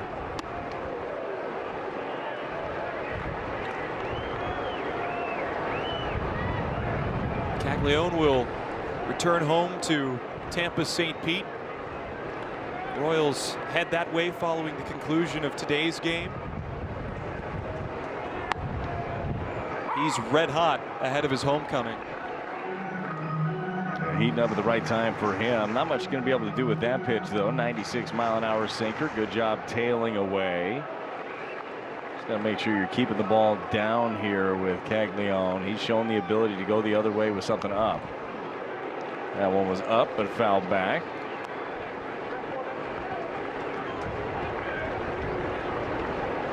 We're only in the 4th inning, and this game has 7th, 8th, 9th inning drama. Just a gorgeous day at Kauffman Stadium, a great ballpark. One of the oldest in Major League Baseball, opened in 1973. Swanson misses high. Like to avoid seeing Salvador Perez.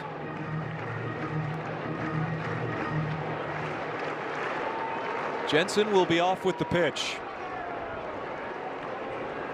Swanson's 3-2 payoff is just inside, and Caglione walks to first.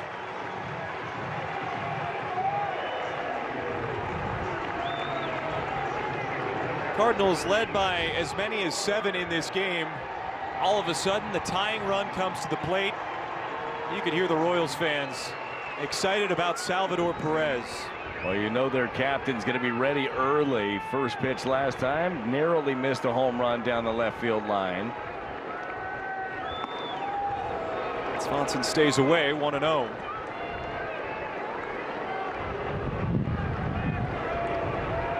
He has punished Cardinals pitching in his Hall of Fame caliber career.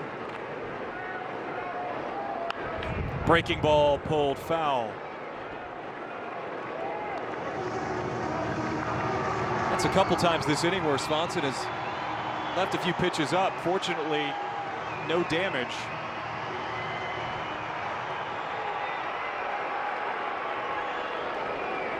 Big moment in this game. 1-1. Ripped into left center. That's down for a hit. Jensen's going to fly home. Nathan Church fields. He won't have a play at third. The Royals make it a 2-run game thanks to Salvador Perez.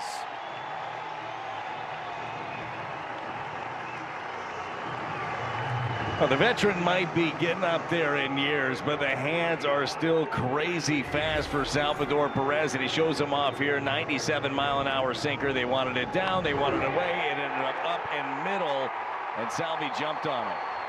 That's going to bring a meeting at the mound. Dusty Blake saunters out to talk to his pitcher.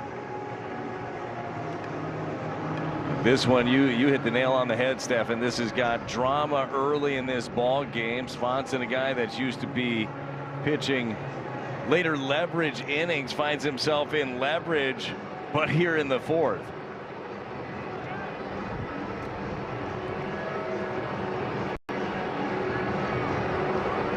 What do you think Dusty Blake is saying to Swanson? Back from AAA, has had a lot of success.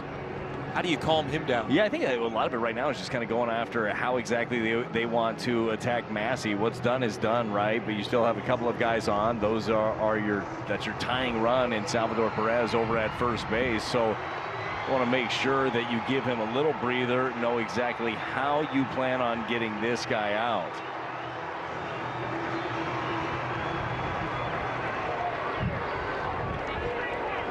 Massey 2 for 2 with a pair of singles. Tying runs are aboard He represents the leading run. Swanson spins a cutter in there for strike one.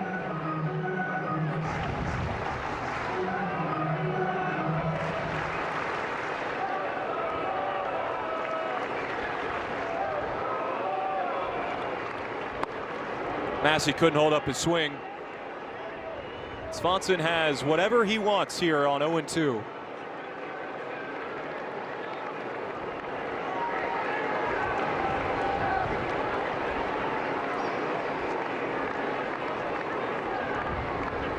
Here it is.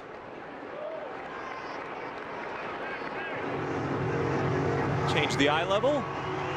See if he goes back down with any of the slow stuff. You can also see him trying to tie him up and in with that cutter, but you have to get it in. 1-2. Popped up. Toward right. Jordan Walker fighting the sun. He will make the catch. So Rajic and Swanson surrender one run, but the Cardinals still lead by 2. Need some insurance as we go to the 5th. In the zone, AutoZone. Head to the top of the 5th in Kansas City, a wild one between the Cardinals and Royals, and a wild one yesterday. There is now Kansas City Stadium. Of course, they're hosting the World Cup, and last night there was a match, and several Cardinals went to that match, including Pedro Paez and Jose Fermin. It was their first ever soccer match, and Pedro said, I am absolutely sold on soccer now. He said the electricity in the stadium was just as vibrant as you could find, and he said, look, I'm going to go back to another match. In fact, the next road trip, guys, the Cardinals are headed to Atlanta. I believe there's going to be a World Cup match, and Jose Fermin is already looking for tickets to possibly go on that off day when you guys are in Atlanta. World Cup has been so amazing for the country. It's been amazing for the people visiting the country as well, getting to experience American culture. But the two games, yesterday the World Cup game and today, couldn't be more different. Yeah, who doesn't get excited about nothing? I mean, riveting. Just kidding, soccer fans, it's fine. It's fine. A lot of scoring chances, which is great. I'm sorry, 0-0. I've been corrected. It's not a tie, it's a draw. Oh, just get me thinking about Ted Lasso. There's a tie. Thought this was America. Anyways, no, I heard our good buddy Rick Horton went. Him and his daughter. He said it was just an amazing experience. That the people were awesome. Just it's fun. It's a fun atmosphere to bring. One of these days, Stephen, I'm telling you, I'm going to get to a big time soccer match, and all of a sudden, I'll be rocking my kit. Be ready to go. 0-2. Now, you are a soccer fan, right? You're in. Yeah, I enjoy it. I wouldn't say I'm an enthusiast. Well, would you say you'd be able to name more than one soccer player like I struggled with the other night when you put me on the spot? I think so. Even butchered the pronunciation of a player. Happens. 1-2. Crooks swings and misses. He's not happy with that swing, and there's the first out of the inning. Cruz has come in and done nice work for the Royals. Stephen, I did play a little FIFA back in the day, though. Apparently didn't pay attention enough. Brazil was really good, though. Big Kaká fan. So when I was a teenager, Kaká came and played for the MLS team, the town I grew up in. Did he really? He did. That's where he ended his career. There's a check swing strike to Blaze Jordan. He's 0-2.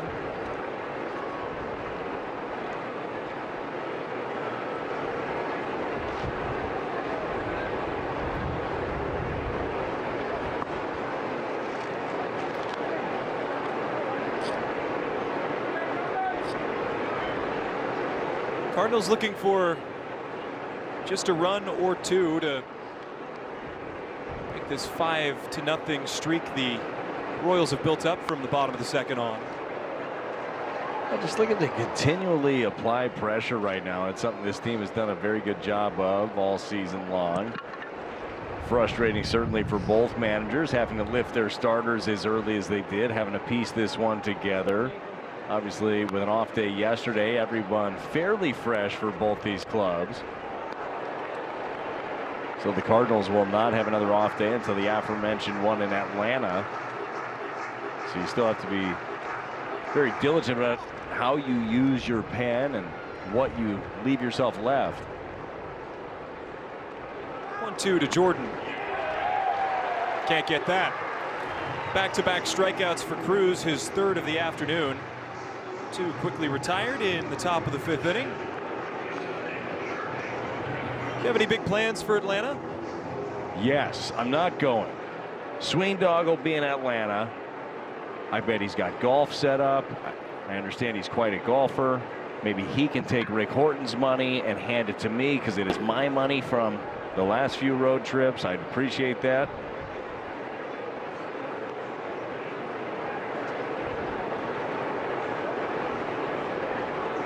But I'm a big fan of, I like Atlanta. I like going. It's a nice ballpark, good vibe there. Obviously a fantastic club they've got rolling right now.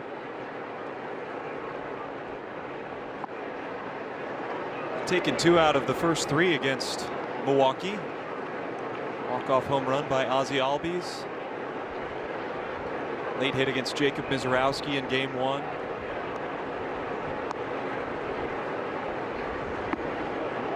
Now it's 3-0 to Church. Wouldn't mind getting to see J.J. Weatherholt hit in the top of the 5th. Well, you had mentioned it, Church. He's really working on the eye of drawing walks. I guarantee you if he does in fact do that, the Cardinals dugout be cheering for their guy. 4-pitch walk for Church. So he likes that. The Cardinals like it too. And flip the lineup card. J.J. Weatherholt will hit for a 4th time. I love it right now. As soon as Churchy walks, the first thing he does is he just has a big smile ear to ear as he's looking in the dugout. They all know what he's working on. Weatherholt, a pair of home runs. He was hit by a pitch. Good OPS day for Nathan and for J.J. Weatherholt. I feel like J.J. hasn't hit in forever. You know, it's been whole 2 innings. Homered in the first, homered in the second, hit in the third. It's the perfect table setter for this Cardinals offense. Yeah, that is such a great skill set to have as a leadoff guy. Obviously an on-base guy. He's got speed. But to be able to have some power out of that number 1 spot in the order, man, that's a difference maker. 0-1. That'll slice the other way for a base hit. So J.J. Weatherholt, another 3-hit game. It'll bring up Ivan Herrera. Well, you saw him go backside on a homer. This time just goes opposite field, takes what Cruz is giving him. JJ gets himself a pitch, breaking ball, slider on the outer half, just makes it look easy. It's the second 3-hit game of the series for Weatherholt. Had 2 singles and a double in game 1 against the Royals. Came to the plate 6 times.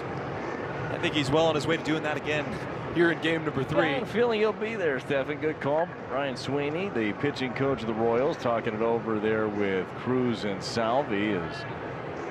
They got a pair of outs here in the 5th inning, excuse me. So it's Ivan Herrera.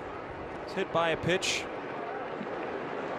Some sweet revenge could come in a number of different ways.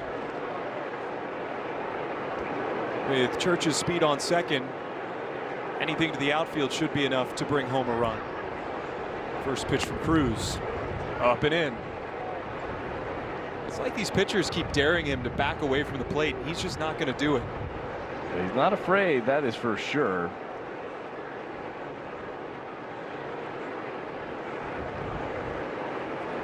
One-oh.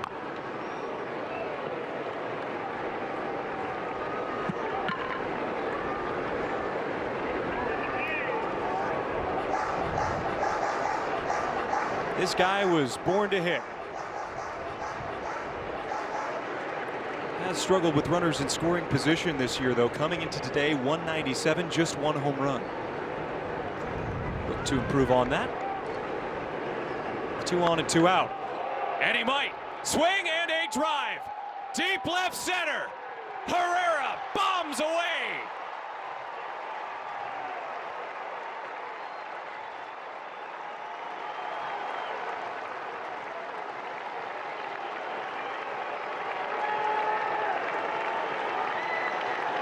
Well, Stefan, you asked for a little payback, talked about it being a great opportunity to do so, and it was for Herrera. Herrera hitting the head in his first at-bat.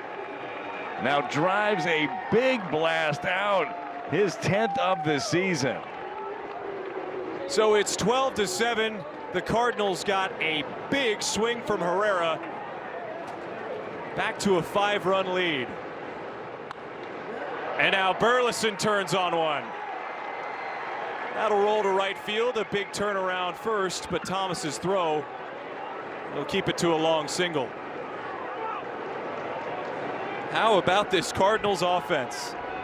Well, that escalated quickly. You wonder if that ends up being the end of the road here for Cruz. Sweeney had just come out and talked to him. Matt Quatrero now, he steps out on the field, and that's going to be it. It looks like it's bullpen time yet again for the Royals. So the Cardinals will take a look at a new reliever for Kansas City, who find themselves down by 5. Matt Quatrero is out. We'll find out who's coming in when we come back. Listen.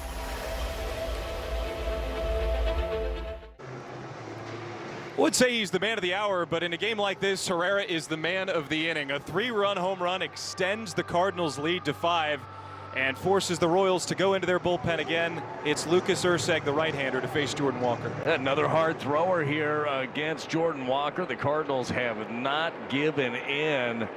Just big innings left and right. Big slider right there from Erceg that Jordan Walker wasn't able to hold up on. This is kind of what we're talking about with Jordan, him able to make adjustments pitch to pitch. He's seen it now from Erceg. Let's see the adjustment that he makes here. 0-1 from Erceg. It's outside. Cardinals, with their 12th run of the game, set a new single season high in runs this year. First time they've scored 12. And there's room for plenty more. It is also the 4th time this season the Cardinals have hit 4 or more homers, right? We remember the big game where they ended up hitting 5. That's when they jumped all over Brian Wu of the Mariners. A lot more time for power here at Kauffman, a ballpark that's not really known for it. 2-1 to Walker. He's going to challenge that pitch.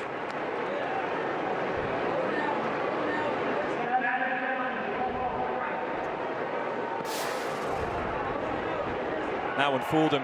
That might have been more about how it was received by Perez, lining up to the inside and then having to snap his glove back over. So the Cardinals have 1 challenge remaining. Walker 0 for 3.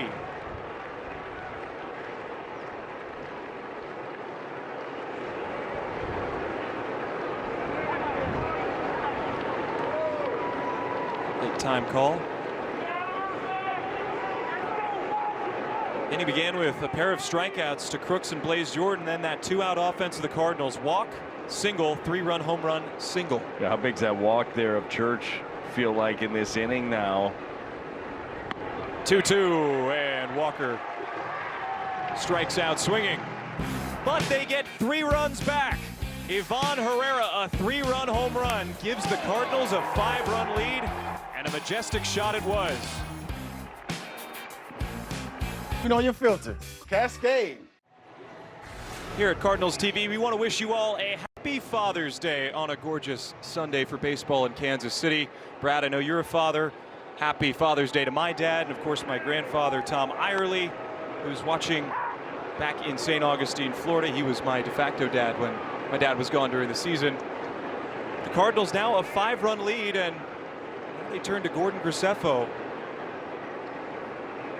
Well, you know that Gordon pumped up to be back in this one. Little comebacker, fields his position, makes a good strong throw to get the first out of the inning. Last time out for Gordon on Thursday. Had a rough one here against the Royals. Inning and 2/3, ended up giving up 4 for him. But you take a look at your Chevy call to the bullpen's numbers on the season.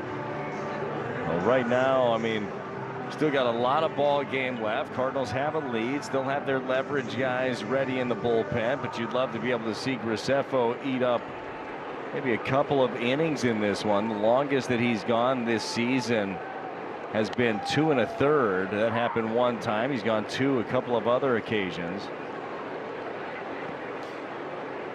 Brad, one of the things that's difficult about this game, in particular this series for St. Louis, is Dustin May did so much great work to save the bullpen his last start. Things sort of unraveled a little bit for the Cardinals here in Kansas City.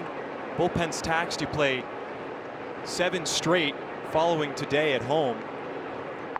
You need some length from one of these guys coming out of the pen. Yeah, or you piece it together one by one as Ollie is going through the same things that you're talking about. And as we're talking about it, they got Jojo Romero's warming up in the bullpen, right? He's readying himself. So they're trying to figure out, how do they have their leverage guys ready for what they deem to be some of the bigger spots in this ball game. But certainly going to be interesting how they piece it together, and to further your point, what it looks like next series heading back home with the Diamondbacks. Who's fresh? You'll need more length and certainly innings out of your rotation after 2 short ones here against the Royals. Tomorrow it's going to be Andre Palante on the mound against Merrill Kelly back home. Hopefully we see another great atmosphere at the ballpark, man. Busch Stadium has been fun all season long. Hope to see everybody out there again tomorrow. I'm excited to be back at the ballpark. Though I won't be calling the game with you, Brad, I'm always enamored with one of the best stadiums in baseball, Busch Stadium. That place is rocking. There's nowhere else that I'd rather be. 3-2 to Meisner. Spun out to center. Nathan Church has a beat on it. He'll make the catch in the gap for out number 2. The Grand Slam ticket package is back at Marriott St. Louis Grand. Get a room for a great price that includes 2 Cardinals tickets, food and beverage credit, and more. Info at MarriottSt.LouisGrand.com. Another reason I'm pumped up for this series, Brad. Yeah. Get to see a lot of the guys I came up with. Yeah, Seven, you did the AA broadcast. You were in Amarillo, the Sod Poodles, right, for the Diamondbacks. So that's got to be fun seeing all these guys that you had there that have graduated to the big leagues that you've built some relationships with. Yeah, a couple of my favorite guys will be donning Diamondbacks garb. Try to go see them before the game tomorrow.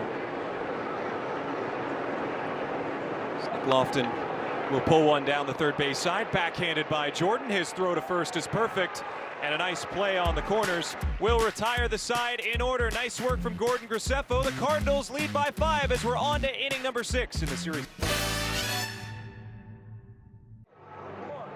This copyrighted telecast is presented by authority of the St. Louis Cardinals and may not be reproduced or retransmitted in any form, and the accounts and descriptions of this game may not be disseminated without the express written consent of the St. Louis Cardinals. There's the Nelson Atkins Museum of Art here in Kansas City. Cardinals have been picture perfect offensively. 12 runs through 5 innings. It's the most runs they've scored in a single game all year, and Nootbaar swinging at the first pitch. Push this out of play foul against Lucas Urseg. Newt's had a very good day. 2 for 3, a double, an RBI, a run scored. A lot of base runners wearing gray and red. And Newt will drive this up the middle. Garcia on a hop from the outfield grass. Throw to first is just in time. Beat out Nootbaar.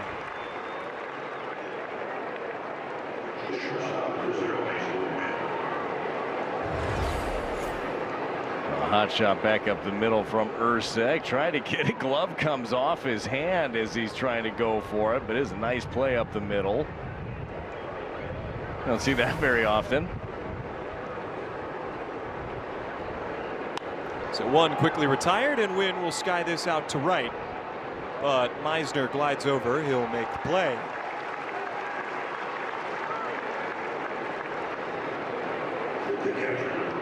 So 1-2-3 inning from Graceffo in the bottom of the 5th, then 2 quickly retired by Urseg.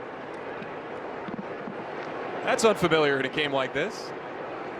Well, that was the hope of both managers, that they'd be able to bring in their bullpen, slow some things down a little bit. Cardinals were able to get that 3-run shot there off of Cruz, but for the most part, it hasn't been as crazy offensively.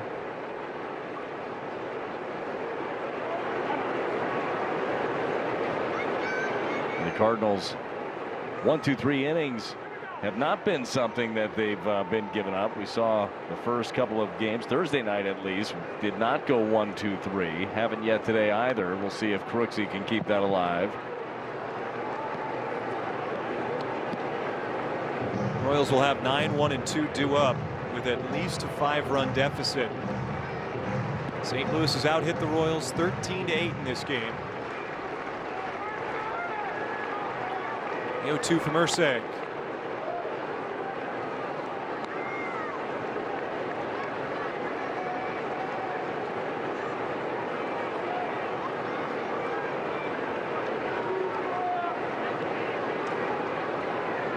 Crooks is 1 for 3. He just got hit. So that 1, 2, 3 inning streak from Thursday has continued here on Sunday. Ursig overcooks a slider, wanted to bury it back foot, and I'd say he did that quite well. Didn't get the swing, did get the foot. Third hit by pitch that St. Louis has had to wear in this game. One by Weatherholt, one by Herrera, now one by Jimmy Crooks.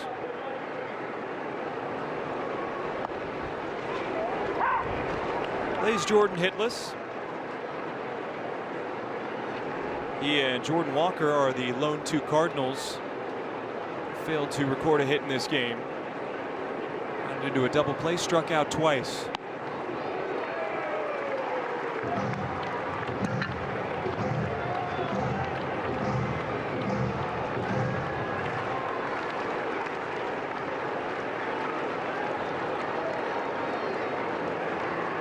Oh, and 2.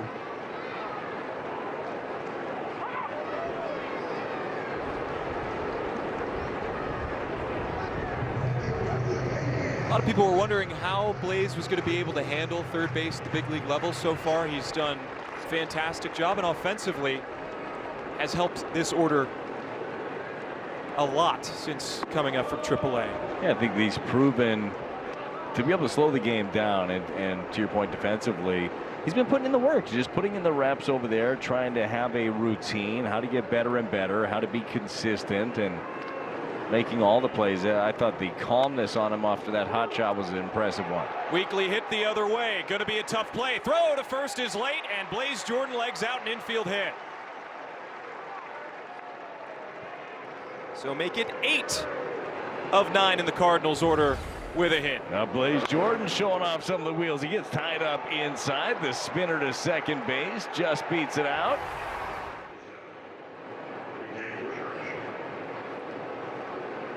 More traffic for the Royals to deal with. More 2-out traffic. Nathan Church began the 2-out rally in the 5th. At that point, the Cardinals were up by a slim 2 runs. His walk led to a Weatherholt single and a Herrera home run. There's a spinner towards short. Garcia gloves and throws to first just in time. And a nice play from Garcia, who returns after not being in the lineup since Wednesday. Frontiers. Michelin, motion for life. They're the 2 managers of the Cardinals and the Royals, and our Bet365 betting odds update. I don't know if they envisioned quite this score on a Sunday getaway day. Yeah, 12-7. A whole lot of crooked numbers when you throw up 15 combined runs in the first 2 innings. Boy, that'll change your over-under pretty quickly coming into the ball game. But these fans here have been seeing a show offensively. Now the Cardinals are hoping that show continues out of the bullpen. Jojo Romero's getting 9-1-2, his 34th game of the season. He's your Chevy call to the bullpen. You'd have to think that he's out there through Caglione. Already the 5th pitcher used by St. Louis in this game. They're going to piecemeal it together. Isaac Collins bats from the right side after a single and a pop out, hitting left-handed.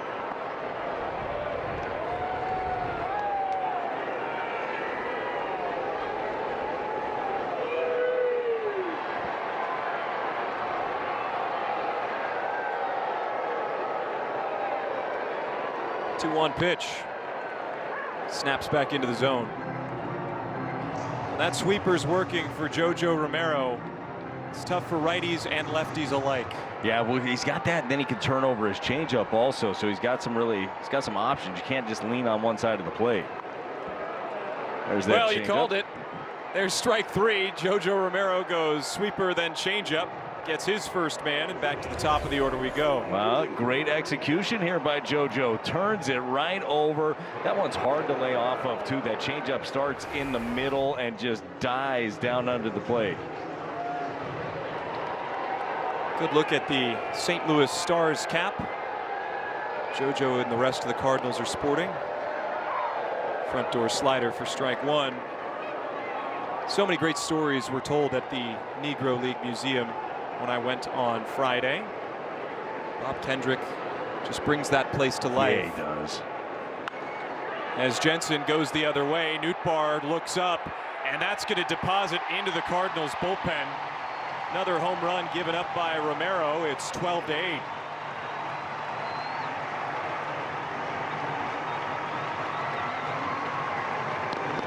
And Carter Jensen right there, a little left-on-left action. His first home run of the season against the lefty. Was hitting for some average, had not hit for any power. He gets a JoJo Romero sweeper, gets it up in the air and puts it right into the bullpen in left. Remember, here at Kauffman, the fences were moved in about 10 feet down the lines where the bullpens are. I think everybody knows in the building that this game is far from over. Royals have hit for a ton of power, hit for extra bases. Surprisingly, no doubles. Through the first 2 games of the series, they swatted 13 of them. Popped up, foul ground. Is it playable? Herrera finding it. Excuse me, that's Crooks. Bounce in front of the Royals dugout. Yeah, Burley lost that one totally. Would have been a far easier play for him over at first, but he never saw it. Take a look at Alec Burleson, where he's at. He's venturing that direction, looking up into the sun, and just can't find it.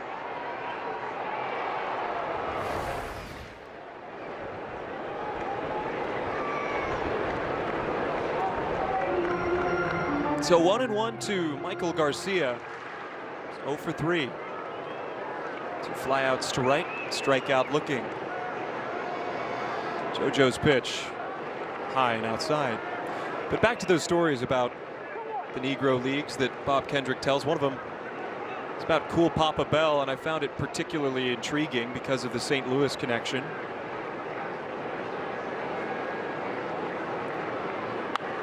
One hit on the ground, Burley to a knee.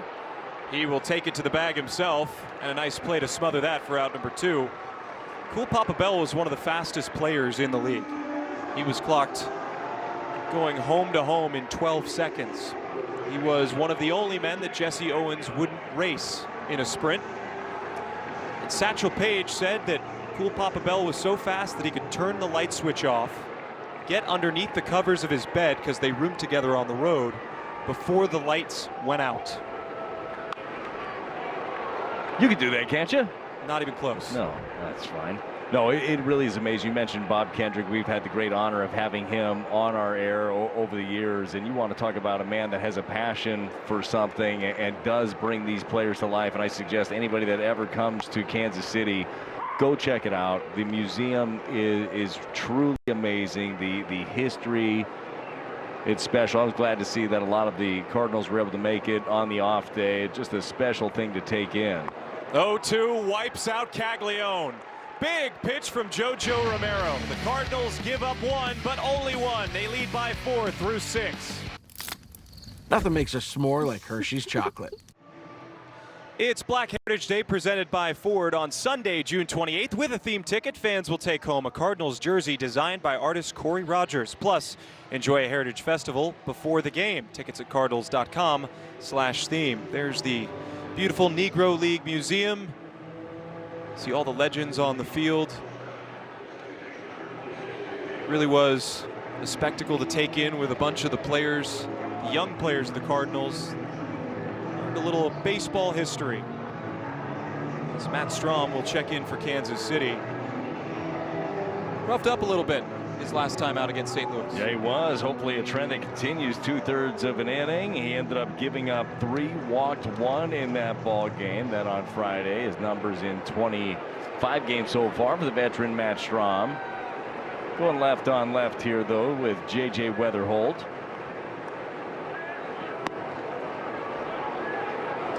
It's the Honda home run inning. If the Cardinals hit a home run this inning, your Gateway Honda dealers will donate $1,000 to the Make-A-Wish Foundation. The ABS challenge here is powered by T-Mobile, and it wasn't even close. Have one remaining challenge. JJ knows his strike zone. It's 3 for 3. His 6th career 3-hit game already. That includes 2 home runs. We'll pop this one up to left. Collins will settle under it.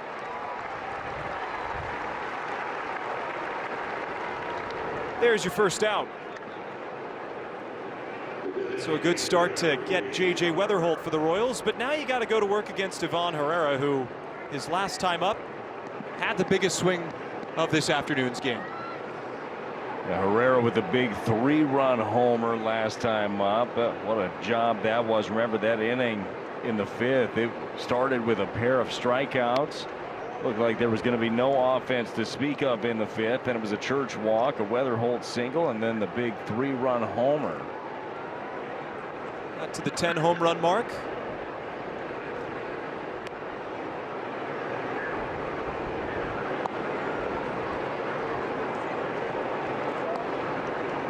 This offense clicks when Herrera is clicking. Such a good spot in the number 2 hole in the order. JJ gets on, Herrera can move him over. Also has enough power to drive him home from first. Gets hit by pitches, so he gets aboard a ton himself, and also can draw a walk with the best of them. Well, what do you want with a guy batting second? He gets on a ton. He's got plenty of power. This guy does those things. Really, the top 4, Stephen, in the order for the Cardinals this season been so consistent. It's generally been the same 4, right? Weatherholt, Herrera, Burley, and Walker. Pretty solid offensively. Hitters count for Herrera. And he's going to rip this to left center. Meisner on the run, and he will make a great catch in the gap to rob Herrera of extra bases. Little tip of the cap on a good jump from the Royals center fielder.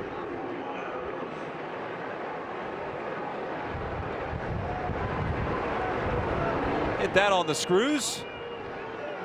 But no, to your point about Herrera, he just can do it all offensively. He's reached base in 17 straight games. And to do that in front of a guy like Burleson, who's reached base in 20 straight, you like that combo. Especially with what Burley's done, obviously, and then the all-star campaign that Walker is putting together.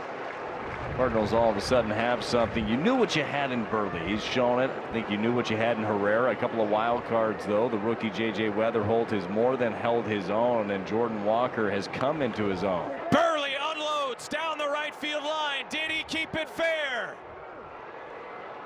They're going to call it a foul ball. I'm not so sure. Well, this one ended up might be in a crew chief review as well. We'll see what Ollie and the Cardinals see. Alex stayed right there at home plate. He watched it the whole time, wasn't sure. St. Louis has requested a crew chief review of the call of foul for a potential home run. How many times do you see this? 2 crew chief reviews on potential home runs right down the line in the same game. Yeah, this thing is just such a high shot here, trying to find the baseball when it crosses. Does it in fact cross in front? And I'll be totally honest with you, I have no idea. Couldn't tell. What about your view? Sort of lost it in the overcast. Let me get my rosy red Cardinal replay glasses. And now that I take another glance, it's an obvious home run. Again, worth it to remind people that crew in New York, they have different views of the baseball. Ollie's all smiles. You don't have to waste a challenge on a crew chief review, but sounded good off the bat. Well, that was one for Alec Burleson. There was no sense in running out of the box anyhow. I mean, that thing was long, long gone. He crushed this ball.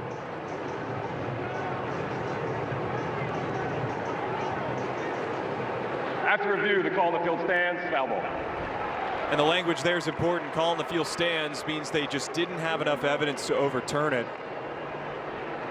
Maybe on a clearer day we'd be able to see the baseball, but any of those balls hit over the foul pole, really tough to tell. Well, getting right back to work. 0-2. Now you got to protect. Went from potential home run to battle mode here for Alec Burleson.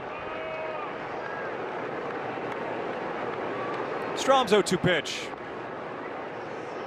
It's taken outside. And you look at this 1, 2, 3 in the Cardinals order. They have hit for the team cycle alone.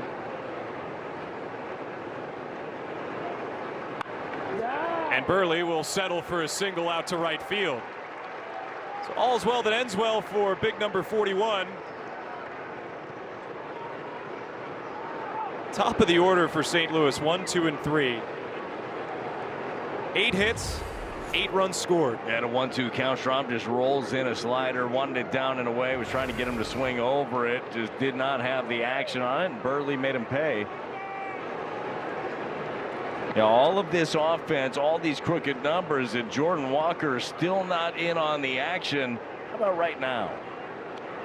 That gets all the way to the backstop. Ricochets back to Perez. The throw to second will be late. Burley a good read on that to take the extra base. So an RBI chance for Walker. We know how good he's been in these situations.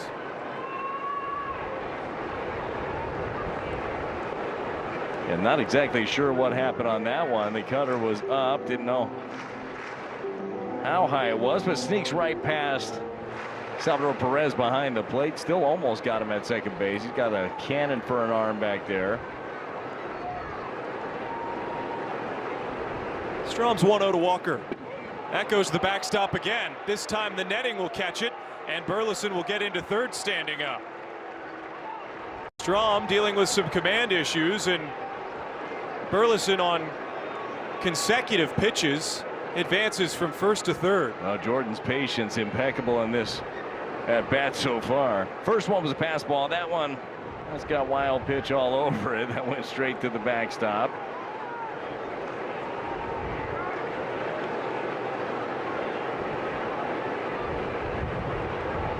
Now 3-0.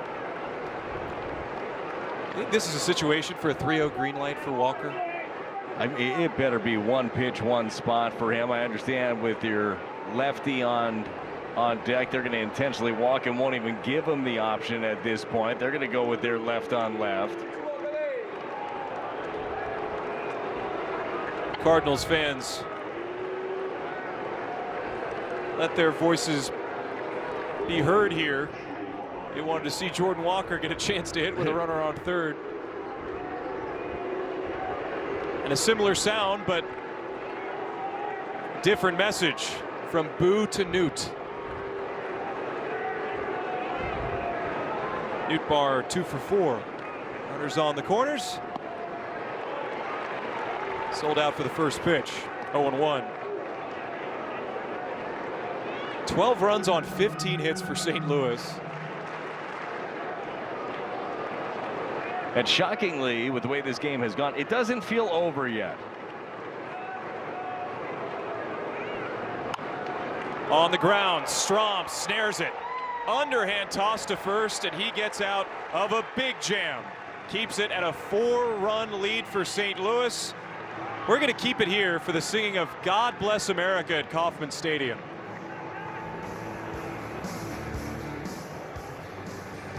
Pause to celebrate our freedom and those who work to defend it.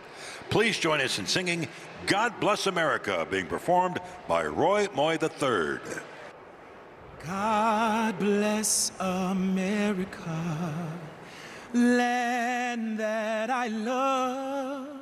stand beside her and guide her through the night with a light from above, from the mountains to the prairies, to the oceans wide with foam. God bless America, my home sweet home.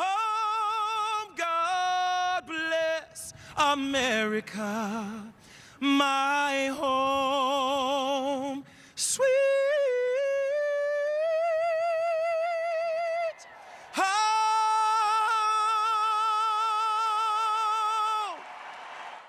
Say, keep the change. Welcome to Jack in the Box.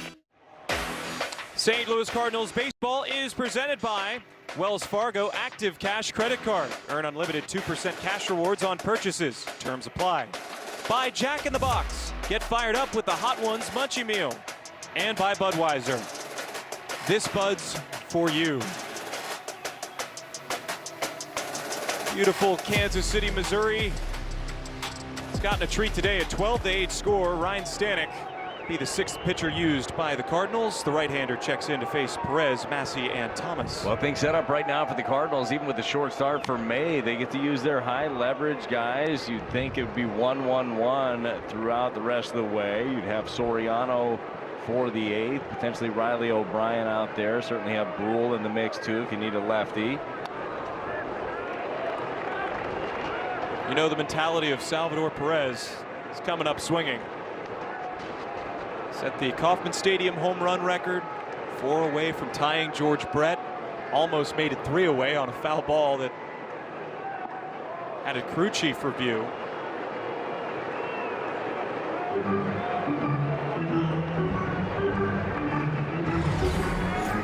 Slider spike, that one right in the grill of Crooks. He looks all right, but that was a direct shot.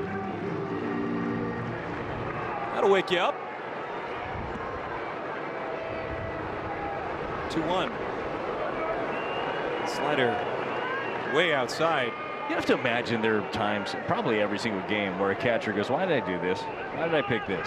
Why is this the thing? As your ears are ringing, your teeth are hurting. 3-1. Hit a long way the other way. Walker to the track, to the wall. He got it. Jordan Walker robs Perez of a homer.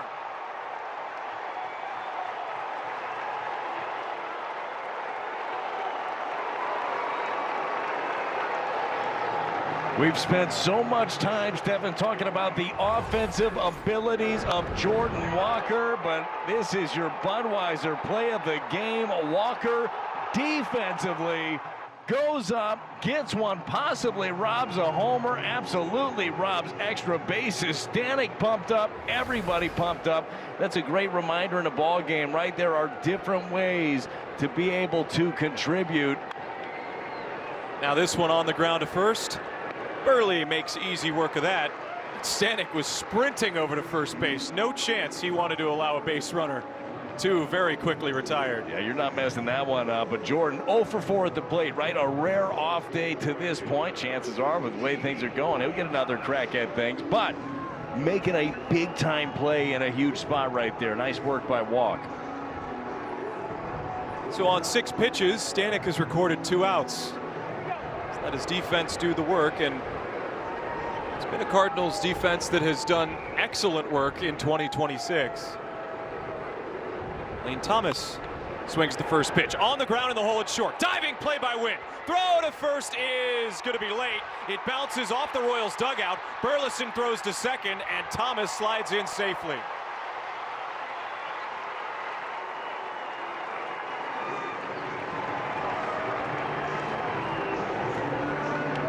Stephen, this is a heck of an effort right here by Mason Wynn. First of all, I couldn't believe that he got to the baseball. Then to be able to get up, make the strong throw across the diamond, sneaks past Alec Burleson. Lane Thomas was going to end up beating that one out. He's got really good speed, but just amazing athleticism shown off at shortstop again.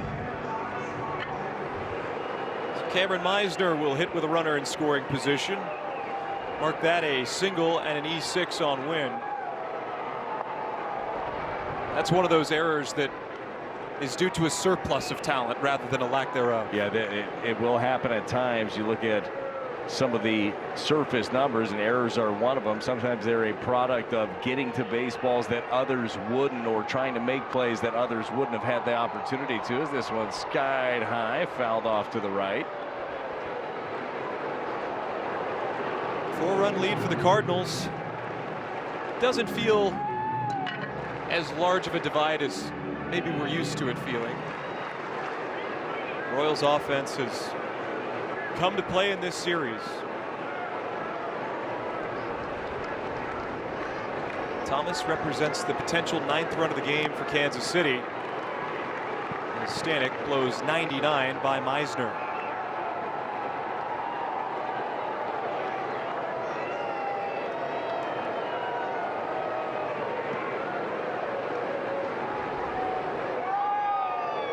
One-two, swing and a miss. Stanek's pumped up. A web gem by Walker helps Ryan Stanek, keeps the score at 12-8. Get this guy to the All-Star game.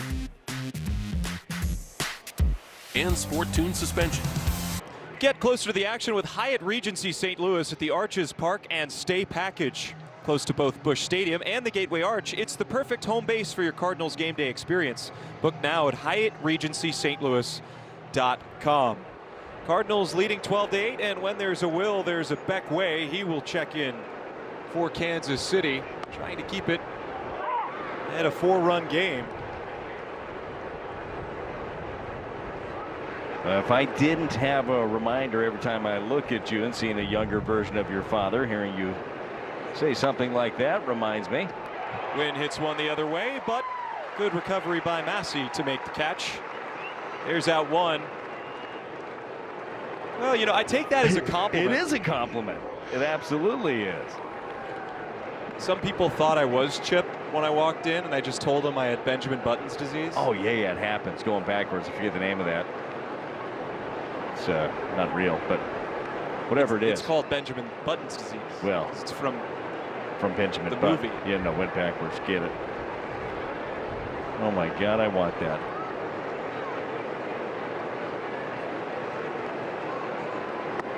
Jimmy Crooks will take inside. We had a pretty interesting conversation with your family before the game, and we found out something interesting mathematically is that I'm closer in age to your kids than I am to you. That turns out to be the case, I think. Yeah, absolutely. Luckily, we all read on the same level, so that's good. Yes, we do. I said numbers and letters are hard. They are. They are for sure. That's why we keep it simple in the scorebook, in pencil. My first Ticonderoga, to be specific. That's amateur hour right there with the pencil. But again, falling into, you know, father's footsteps. I got a feeling if dad went pen, you'd probably be pen. You do take copious notes, very well prepared, just like your father. I'm interested when it comes to prep, because you and Chris work together. Obviously, Chris is doing the games with the A's in Sacramento and soon to be Vegas. How much different was your guys' preparation with stuff? It's definitely different. I think my brother is a little bit more stats oriented. You need a cipher to figure out some of the stuff he puts in his book. 2-2. There's strike three. Crooks is going to challenge. See if he's right. Batter's challenging the call strike. Well, Beck Way had a good fastball at the bottom of the zone. Looks like he is going to be incorrect on this one. Strikeout will stand. Cardinals lose that challenge. So two very quickly retired by Way. Showed them the way to the dugout. Blaze Jordan had an infield hit. Back in the 6th inning. Hit with the bases empty. Pull it on the ground to third. It will stay fair. The throw to first by Lofton is in plenty of time. 1-2-3 go the Cardinals in the 8th. Royals trying to come back in this one. We'll help her make a plan. Well, it's happy Father's Day for many of these Cardinals players, getting to spend time with their dads throughout their big league careers. Like I said earlier, my dad was my inspiration getting involved in the game of baseball. I'm sure it was the same for you, Brad, but these pictures really put it all into focus. No, absolutely. It really is another just great reminder of kind of the steps that help get some of these guys there, echoing your point, and that's going to be a pitch clock violation. So going to start out here with a 1-0 count on Soriano. That was the case for me. My dad would always go to work. He'd leave early, get home, and was always there when I wanted to play catch or hit or do anything. So big thank you and happy Father's Day to my dad, all the dads out there. It's fun to see at the ballpark, man. You see just generations of families. Is get another challenge here.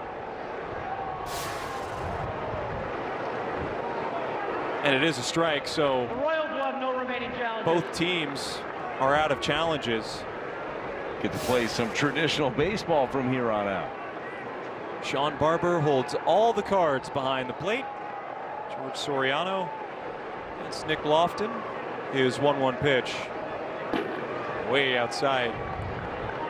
Brad, do you have any Father's Day playing memories from your big league career? No, not that I can think of off the top of my head.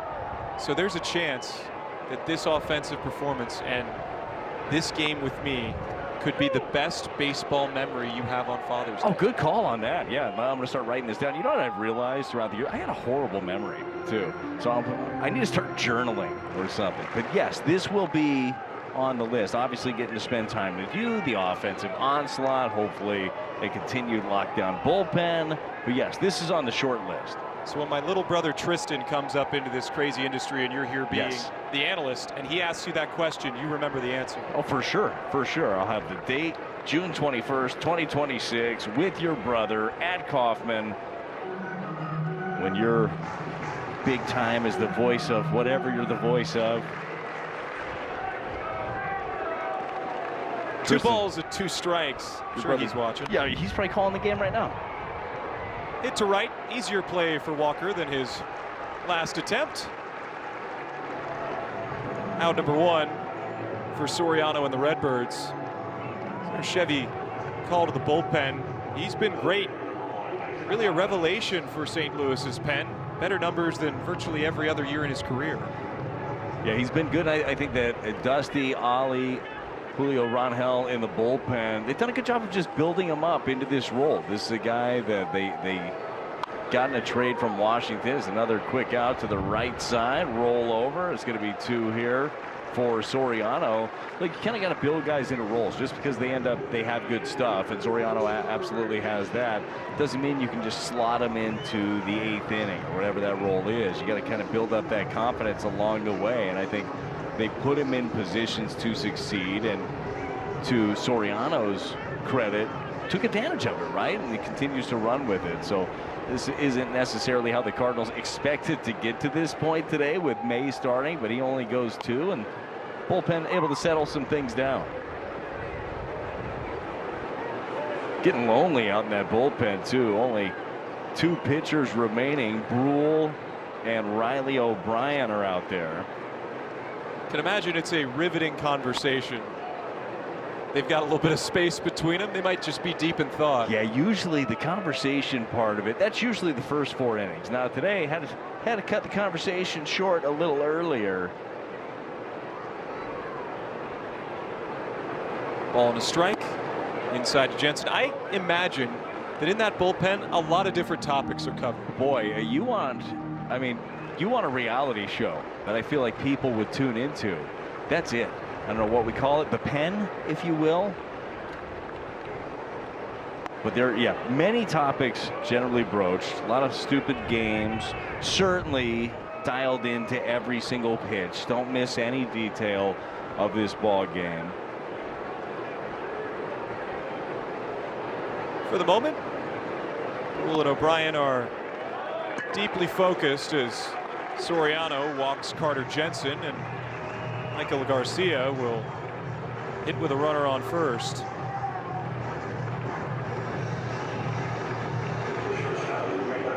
Another positive note for this Cardinals bullpen and pitching staff in this game. 4 walks. I know that feels like a lot, but in a game like this, it could be a lot worse. You'd expect more, honestly, with as lopsided as the scores have been, or the innings have been at the very least. But you want to keep it here. 4-run cushion. Be nice heading into the 9th. Garcia 0 for 4.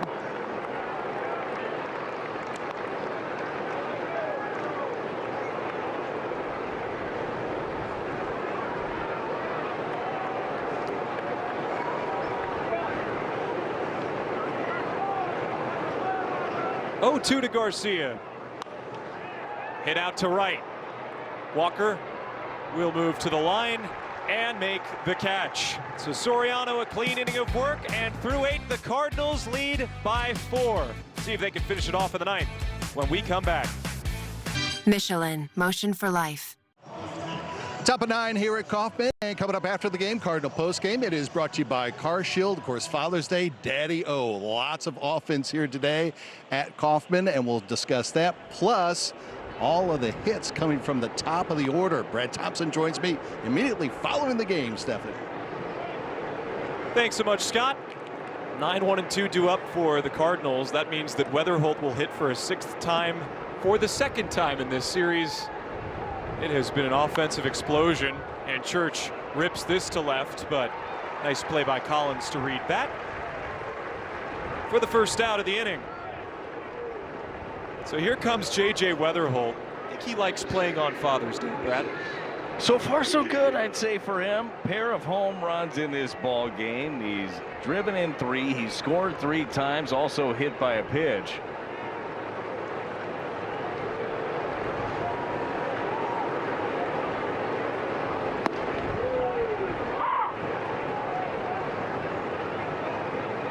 Two home runs, single, 3 runs batted in, 3 runs scored. Weatherholt bounces this over the pitcher's mound. Way with an athletic leap. He'll throw to first in time for the 2nd out.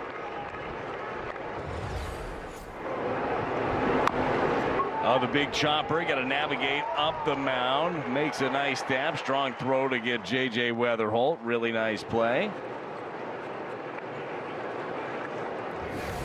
Pitchers are athletes too, Brad. They're the best athlete on the field. Tristan, jeez. It's called younger brother's name, Stephen. We put him right in the middle of the field. It's fantastic. I just called Beckway Bay. So no, only his close friends call him Bay.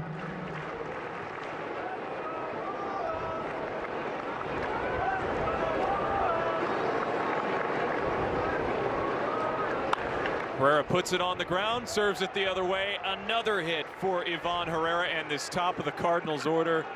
Good swing for number 48.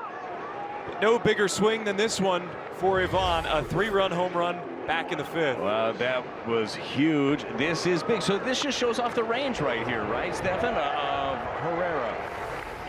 3-run home run, got something middle in. He could drive that time. It was a pitch that was down and away. A cutter takes it that direction.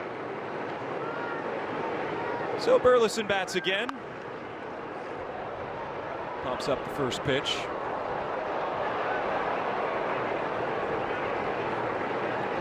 He has 3 hits to his name.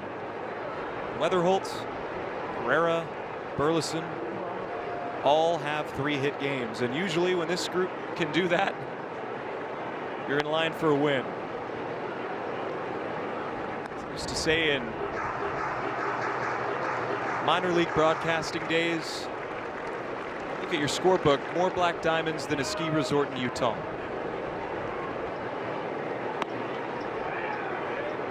Stephen, are you a strong skier? Not even a little bit.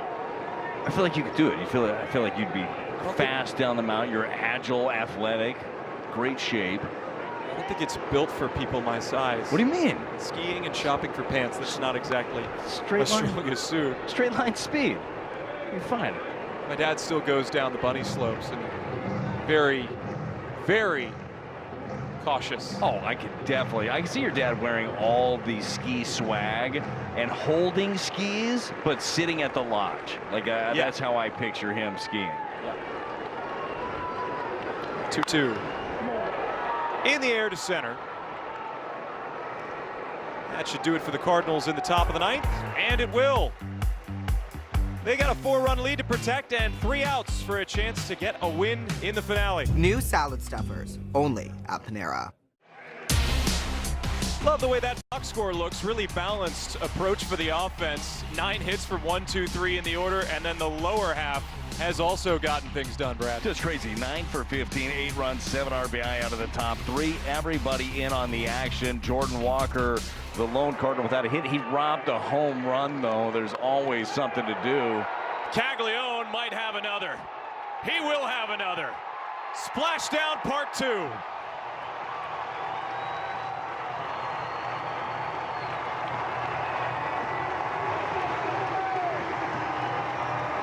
Second home run of the game. It's a 3-run game. The Cardinals are happy that nobody was on base. Yeah, have a series. Jack Caglione, his 4th home run of the series. Game 1, Oppo shot. Game 2, Oppo shot. Game 3, a pair of fountain splashdowns. So J.J. Weatherholt matched Caglione's series home run total today, and now Salvador Perez gets hit.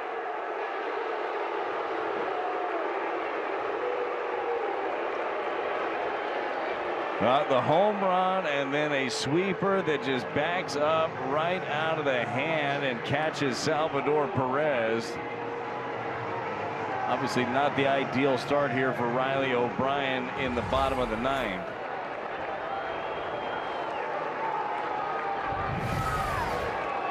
So Michael Massey becomes a big hitter in this game. He takes strike 1. Ground ball would be nice.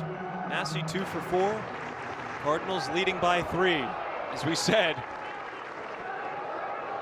this game is not over.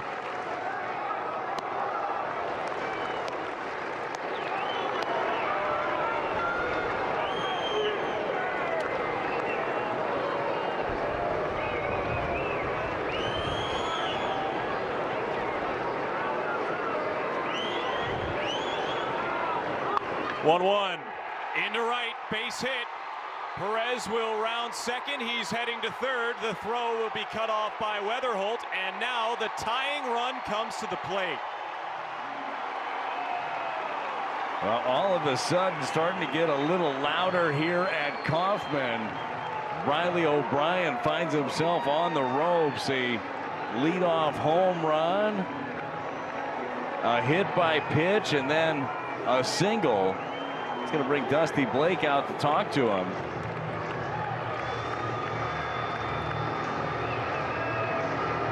It's felt like the last few times out for Riley.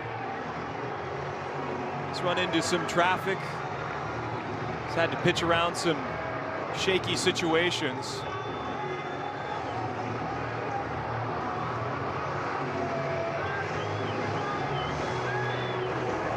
This might just be Riley O'Brien's game. The only pitcher left is Justin Brule. I agree with you. Look, that runner over at third means nothing. That runner at first, you'd like to be able to keep him there, keep this double play in order. We'll see. They try to be a little more aggressive. Take a ground ball right here off the bat of Lane Thomas. We know Lane does move well. O'Brien's first pitch, chopped to third. Going to be a tough play. Thomas won't be the play at first. The tag is applied on Perez, but they say he's safe. Jordan came home with it, made the right play, and Salvador Perez is safe at home. Yeah, I certainly didn't see it that way right ahead of time. They were going to look at this. This is going to be a challenge by the Cardinals. Smart play over at third by Jordan. St. Louis is challenging a safe call. Not sure he got the plate the first time. Talk about the IQ of Blaze Jordan to come home on that play. Well, you got to know the speed of your runner right there, right? Slow chopper. Perez decided to go. Maybe misses him there on the tag initially, but I don't think the hand even gets on the plate. We'll see. I don't think it does from that angle. They're showing it on the big screen here. Depends what color you're wearing, how you see this. This would be a great angle. That hand misses the plate. Now, will it be conclusive enough to be able to overturn, Stephen? That ends up being the question here. Does he catch the black of the plate as he goes by? Fingers certainly didn't get on top of the white part of the plate. And did he catch him on the ankle there? Yeah. I don't think he touched it there. Game like this coming down to the wire. And I don't see anything there that suggests that Salvador Perez touched home plate, but the longer they go, the more you're concerned this call will stand.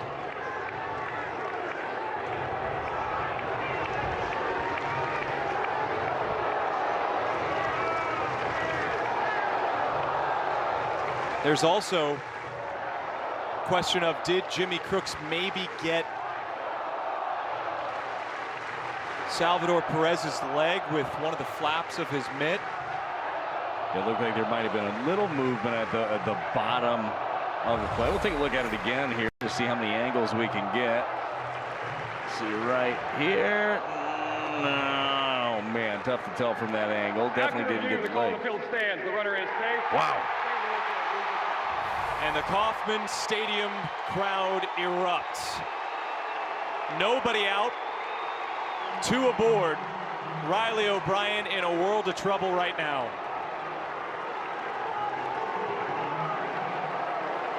Hitting Salvador Perez has already come back to bite St. Louis. Can he find a way out of this?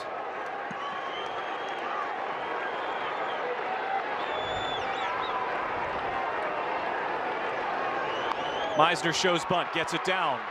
O'Brien's play to first will be in time. Now 2 in scoring position will bring up John Rave. So the Royals are playing for the tie.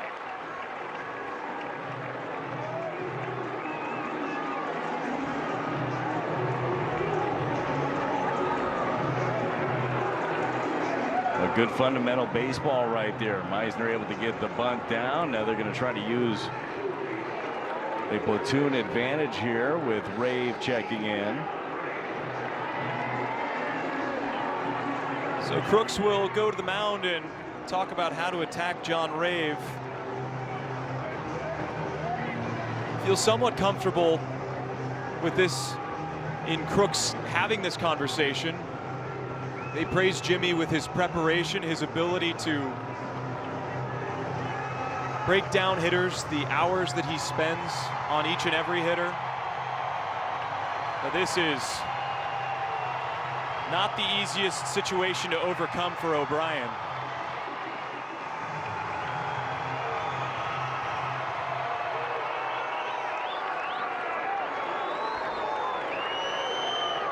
Infield plays back. The exception, Blaze Jordan at third. Bryan slings in strike 1.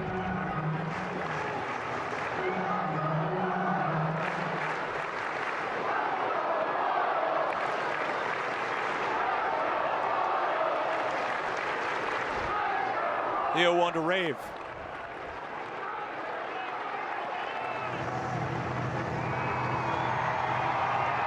This crowd is into it.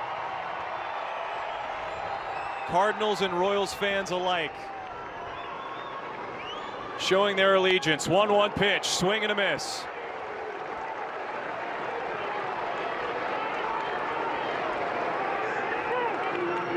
What does he go to here at 1-2? Well, he's going to look. Obviously, you're looking for swing and miss. That slider has provided a lot of it for Riley O'Brien on the season. 1-2. Inside corner, strike 3. The Royals have no challenges. O'Brien dials one up at the perfect time. Sinker right on the inner edge. 2 away. Boy, he needed that one right there. Got the call by Sean Barber behind the plate. Was looking to go away with it, but gets the call on the inner half. An enormous out here. So you're 1 out away. Isaac Collins 1 for 4. He'll bat left-handed again. First pitch on the ground. Back to the mound. O'Brien fields. Throw to first in time. The Cardinals survive in game 3.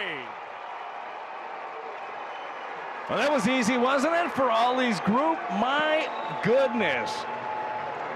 The Cardinals 16 hits on the game. They win it by 2, 12-10. Everybody in on the action. The top of the batting order for the Cardinals, 9 for 15 in this one.